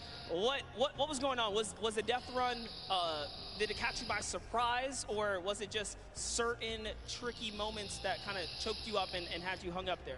There was a bit of confused in the castle because I didn't know where to go. And then the impulse jump at the beginning it just messed me up a bit, and at the end I didn't know where to go. It's just a bit confusing. And I have one more question here. So you guys have not seen the death run prior to this. Do you think that kind of held you back? And if you have another run at it, which you will, do you guys think that second time around you'll kind of have the strategies down packed? And I'm gonna come down here with this. Yeah, I think that the first time around is always the hardest because, you know, you're kind of going into this environment, you don't know where to go, but the second time around, I think we'll be a little bit stronger and hopefully we get better time. Absolutely, I bet it. So once again, this is the creative finals here. You guys, like I said, Lachlan pulled through with the puzzle death runs, but just showing the difference here. So we're gonna set it back up to you guys at the desk. And again, thank you. You know, Lachlan, you are good at many things, but apparently you're showing the world you're not the great at impulse. I gotta hit my vape, bro, when I'm drinking this energy drink. I had coffee, gotta hit my vape. Energy drink, gotta hit my vape. I know you can. We had a chance to talk earlier, and you're like, bro, I'm the best. And I was like, I know that. Show everyone that. You just gotta show them, Bala. You know what else we're gonna show them? We're gonna show them the standings after that first game in this set right now. Who ended up where in terms of the prizing and where they are on their journey to the llama at the end of the set. So it's Raven's Revenge obviously in first. They earned themselves $55,000 and that much closer to the silver llama. That's right, but don't forget, Funky Fighters and the Chicken Champions both have those silver llamas. That is going to be a massive determining factor in going forward. You know, if you're Raven's Revenge, you are absolutely looking to try and snag that silver llama if possible, because that's going to put you in contention, right? Then you have to set your eyes on the gold llama for the tiebreakers. But all in all, to be able to kind of come through and win that prize money for you and your team is massive. They have confidence, right? And again, I think the only other team that stands right in their way right now is ForTurtle. This guy is a maniac. He's showing us that he is. Let's see if that happens here in game number 2. The Sunshine Soldiers fell short, but ForTurtle showed us all what he was made for, and I think we're getting ready to go into the match. As all the players are loading up right now, there's the Fish fam, Scissors and company. They're all about to start. The gates are about to open. Guys, let's hear it for them. Ah, there you guys are. You're paying attention. I respect it. Here we go. 10 minutes. Countdown has begun. The gates are open. And now here we go. Husey is first out of the gate, immediately just flying. You can see this is completely different than before, right? Before, people were kind of taking their time. Hey, what's this? I can't see where this ledge. What's going here? Let's sit here and inspect everything. That's not the case now. Everyone is just flying through these obstacles. Yeah, a couple of these guys have not gone down yet. Here's Magma making his way through with the Ravens' Revenge. This was the team that came out on top and was the player that led them all the way up to those treacherous stairway that we saw at the end there. Almost getting up around the corners. And here it looks like we are almost to the castle for Turtle. And this is the player we were talking about so much, Zeke.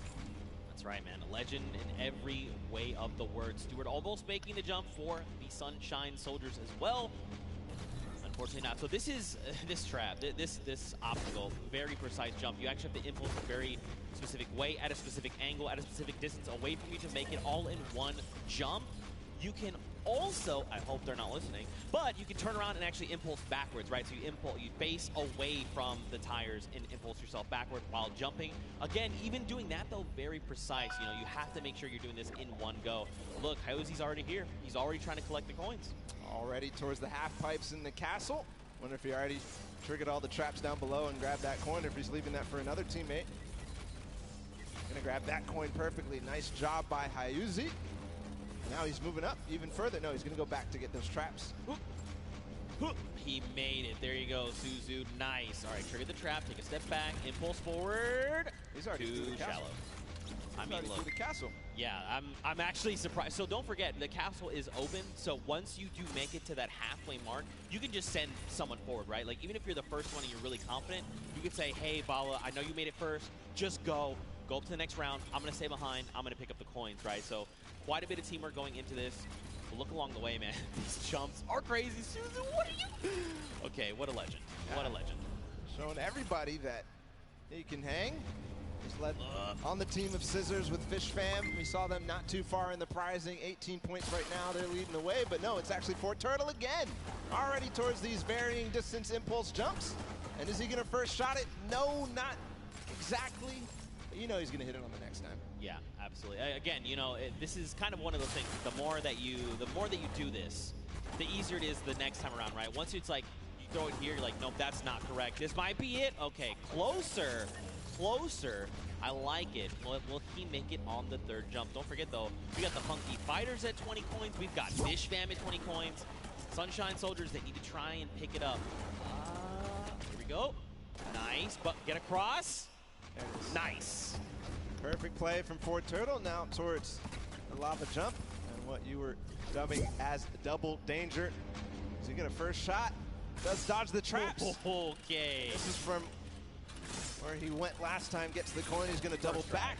First try. Oh my goodness. He went through those. I would have gotten scared there, but no. Fort Turtle knows exactly what he's doing. Gonna get all the coins in first try on the double danger, but doesn't make it through, so he has to still complete it. And Suzu and Sand, meanwhile, from Fish Fam, are taking the lead. And that's what I kind of talked about, right? Trying to send two through. If you and your duo partner can make it through these jumps and get there, then you can start watching, right? Because like you as a player, you go to do it, you mess up and you're eliminated, you're like, what happened? What exactly did I do? You kind of go back and then kind of relive that moment. Not here, right? This is the moment that they were all stuck on for so long. Suzu knows it now. He's not going to hit the first time. Zand also attempted it at the same time. Not going to work out just yet. Here they're going to give themselves the opportunity. Suzu trying again. Triggers two. The third, yes. The jump.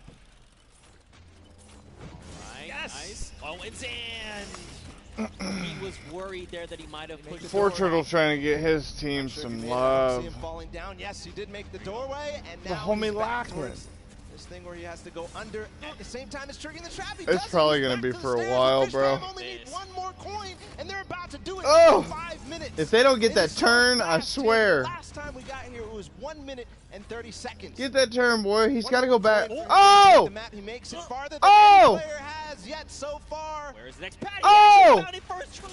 I don't believe it. No, that was not where you gotta go. No! It's okay though. He's gonna get another shot. No! Man, that was very impressive. Honestly, I would have been like, where am I supposed to go? But that's why this is called the leap of faith. You've got to jump around that corner and hope that something will be there to catch you. Faith he has. And with 4 minutes and 50 seconds to go, not a single person, not a single soul. He's going to have plenty of time to work with. We'll see if the Ravens' revenge can repeat and get back to where they were, but it looks like Sam is also going to join as well, but no, he falls My bad. just before. Yes, Tyler too. So the Fish Oh, fam is I coming thought through he was in going to get big the Leap of numbers. Faith platforms. This last Leap of Faith. It's going to be huge here for Fish Fam. If they can make it through the leap of faith, and they can actually get this coin, they're going to start the timer. So less time that everyone else kind of has around to observe what's going on and try to get this practice in, the better. Here we go. Nice. Oh, God. Out and around. Out and around. Yes. Ooh. Okay. All right. Yep. Look around. Uh-huh. Ooh. Yes. Ooh. All right. Ooh. Okay. All right. Here we go. Wait. Last jump. Let's go. And he's hit the coin. This is going to be it. Ooh. No. Just barely missed there. Finally hits the bouncer and he's gone. There it is. The first players to complete the world run in 5 minutes and 52 seconds. An unbelievable time compared to what we saw last time. So, but still, the remaining teams. people are going to be like, hey, how was he allowed to fly back to the bounce pad and then get a second opportunity? They are going to get through. Notice how the announcers were talking and then they just were like, We almost fell all oh. the way back down. Here we go. Not finding the speed, not finding the bounce there. Threading the needle. Oh. You hate to see it. Now, don't forget, remember, Ravens Revenge was the first team from last round. They made it here, and they're already kind of right back where they need to be. You've got the Sunshine Soldiers also going for the Leap of Faith. But look at how many coins they have, right? In theory, they should be at 29. This should be the last coin that they need to pick up. But someone hasn't picked up points. Now, where? I'm not sure. But that could make or break their performance right here. That absolutely could. We know Sunshine Soldiers had a great performance last game. Fort Turtle has completed the map. If you see him up there, he's just watching on down. But the Ravens' Revenge seem to have completed just a little bit more. Everybody now, I think, going to be trying to attempt these last couple of jumps. And they must try to complete the match. But important to note is the Ravens' Revenge in second place right now. They need one more coin as well. That puts them in a huge advantage for that Silver Llama when we go into the third game. What just happened there with Stewart? He just climbed to the top with the tires. That's right, the secret tires. See, these are little things you discover as you're... Oh, it's okay, Stewart. Oh, he's so mad. He's so mad. Taga all the way in the back. He's catching up with his team. He's going to hit that. Can he hit the last one? He lost a little bit of speed, but he does. So he's joining up. Maybe he can collect any coin that he missed. No, it's actually going to be Arthur up here. He's got to finish the Leap of Faith as well. So number of teams here. Man, you got to think, if you're everyone else, you've already seen the Fish Fam stop that timer at 5:52, right? Just under 6 minutes. So you're thinking, we have to go. We have to be hitting these jumps, and that's just applying more pressure, right? Especially with a crowd here roaring as well. You know, there's all this pressure on the line. Nice jumps here. All right, keep looking around. Yeah, you see it right there. Bounce off the wall, out and around. Oh! So difficult. So challenging. He's learning the reasons why right now. Oh. He's going to continue to get more attempts. Meanwhile, the Funky Fighters have gotten their last coin up to the final one. Kuto being the player who gets there. He's on the Leap of Faith as well, so it's just head-to-head against these two. And this is very important for Funky Fighters. They need to stop Ravens Revenge. If anything else, getting second obviously important, but also because it's head-to-head against Ravens Revenge, this is such a meaningful final jump. And, I mean, don't forget, they were the winners of that first round, so they already have points built up from that. If they could secure this last coin, that could be massive heading into the standings. But again, we've just got about 50 seconds left here. You can just tell they're just trying to hit these jumps with everything they can. Okay, Kuto a little bit further than we saw him last time. He's got to make the leap. Yeah, this is the one you have to go out and right, right? There okay, you go. Now the bounce off the wall. So looking exactly, seeing if there's any more opportunities. He makes it. Okay, this could be clutch. Bounce. This could be clutch here from Kuto. Just gets to the top here, and then he needs the bounce pad. Yes, perfect. Just the coin now. He gets it! Let's go. 9 minutes and 23 seconds ahead of the Ravens' Revenge. Still time on the clock, though, for the Ravens' Revenge to collect that last one. Good and what's stuff. impressive, too, is that 2 players have actually completed for it. The players up above, but now the rest of them, 1 second remaining. It's still going to be the Fish Fam, 5 minutes and 52 seconds, who take that one. That second map of the World Run is down and done. Man, mad props to the Fish Fam. They did it in almost under 5 minutes, right? They came out at that 5:25 mark, 5.5 minutes. Now, Funky were right behind them. A little longer, right, at that 9:23 mark, but still, they got all 30 coins. If we have to go to tiebreakers, these 2 teams have 1 more coin than everyone else up at that 29 mark. So that could very well make a big difference heading into tiebreakers. But again, Fish Fam, way to show up. I respect it. It's crazy, the improvement from game 1 into game 2. Yeah. It was just awesome. Ravens' Revenge, obviously, in the first match coming out ahead, but Fish Fam clearly improving all across the board. It wasn't just one person. It felt like it was the entire team, because that time was unbelievable. That's going to be hard to beat.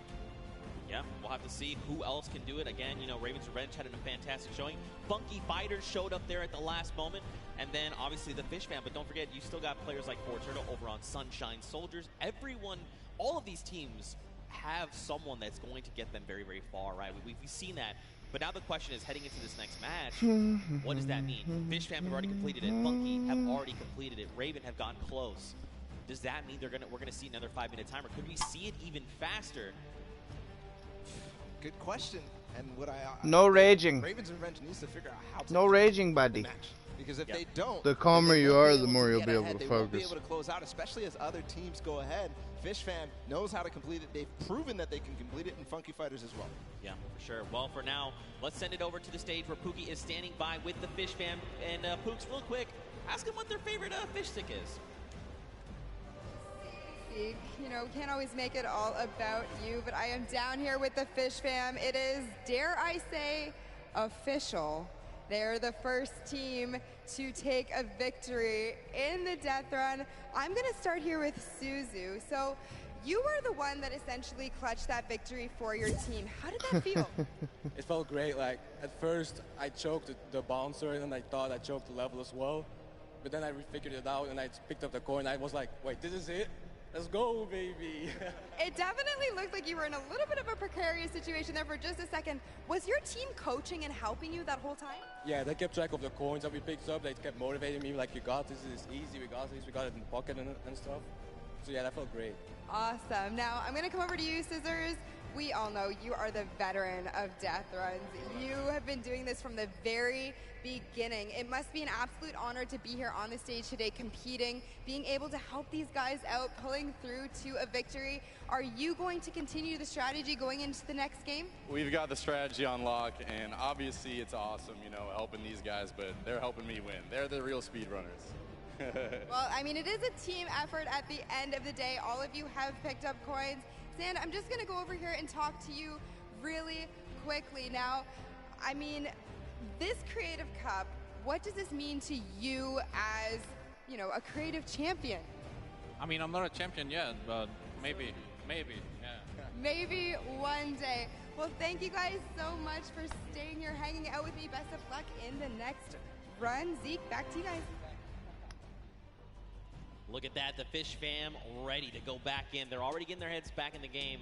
Also, great pun, Pookie. Also, I'm upset with you that you think this is all about me. What is wrong with you?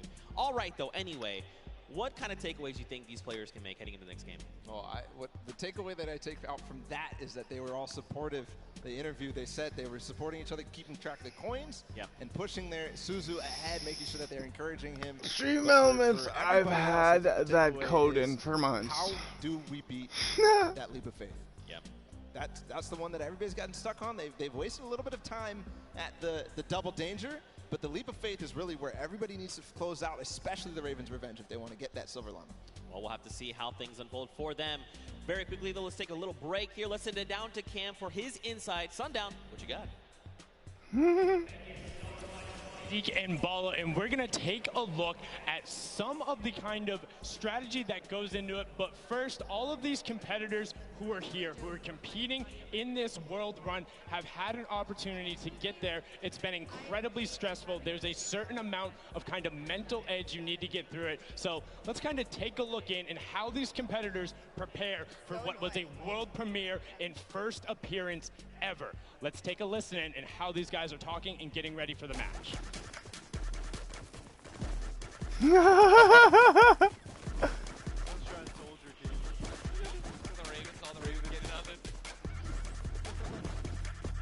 Yeah, I figured there would be another Marshmallow event close after the birthday event, Raptor. Just absolutely amazing there. You can tell Ninja and then the trendsetter right there, throwing the peelies in the air, but also so many bananas, bro. I saw you there, hitting the llama bell. I got you. But now let's get into some of what happened during the World Run, some of the kind of cooler straightaways and, you know, some of the tough challenges that you face. So first, right away, here's a run coming out from Chappie of the Raven's Revenge, and this was one of the first obstacles you hit. So you can see he's on pace with everyone else, but what makes this so great is how efficiently he transfers this over into the castle jump. Is barely able to delay. This is one of the toughest first things to get when you reach it. This is his first time ever seeing this jump. No problem. Hats off to you there. And then what does he do right away? Gets into the trap trigger and he's able to get them. Notice how as soon as he goes, he is quick flicking his camera back the other direction and gets all of those so consistently able to get it. Now, we saw a smashing success on their first attempt. Unfortunately. All right, ladies and gentlemen, that is going to be the ending conclusion of my duration of coverage of the Fortnite World Cup on day one. Before I take a trip to work, I'm going to check the shop out because we do have the Marshmallow set back in, which looks like there's a double mallet pickaxe, which looks pretty fire. Let me do the emote real quick. Oh, baby, let them know. This is for tonight. You just let them know this is for tonight. What's up, J-Rod? How you doing, buddy?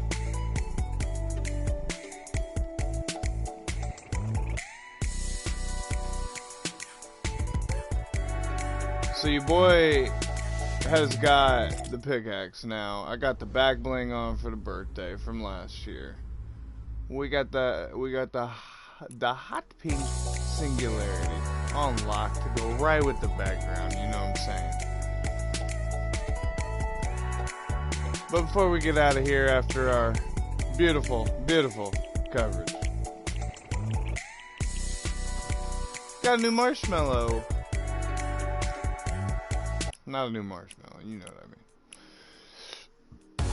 But look, before I go into that, ladies and gentlemen, if you have not linked your Epic to your YouTube, you can do that now. And there are exclusive rewards for the next 3 days from watching on YouTube with your connected Epic account. Today, this is the first one for today. Game Jam 2019. This is your exclusive spray for watching through YouTube. And then in the shop, as you can see, the Mallow is back. Make sure you use code Joshua. Appreciate the support, guys. Still have the World Warrior.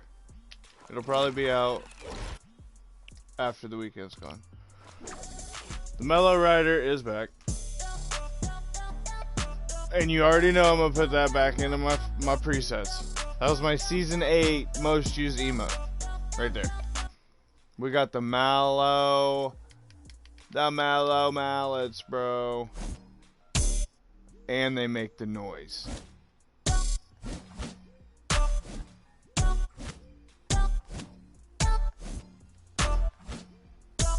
Bro, it's gonna be like the whole song playing.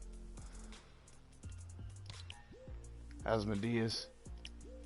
Kinda looks like iconic. And we got all these guys still in shop, y'all. So, Krabby.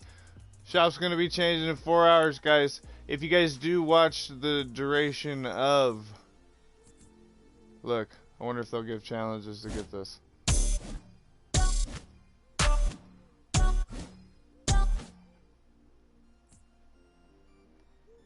But if you guys are gonna watch the duration of the event, enjoy it. Take a sneak over to the overtime challenges that I did not get to see last night. So we got a monster skeleton for the loading screen. We've got assault rifle 2500, easy peasy lemon squeezy. Revive a friend in different matches. That one will probably be pretty easy too. Still got to get the one done for Bunker Jonesy, but in conclusion, get your free pickaxe, get your rap, get your song, your emoticon and spray. Make sure you guys get your stuff done for the birthday event. We got 4 days left on it. Get your overtime challenges done. Watch the rest of the World Cup. It's still in duration right now. But till then, guys.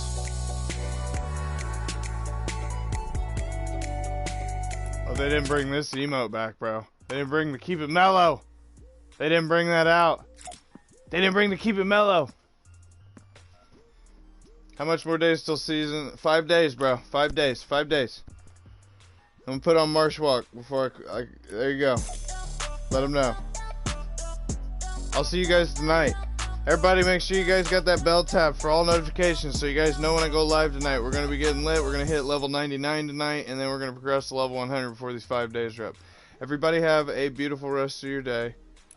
And don't forget, you guys are the greatest. See you tonight.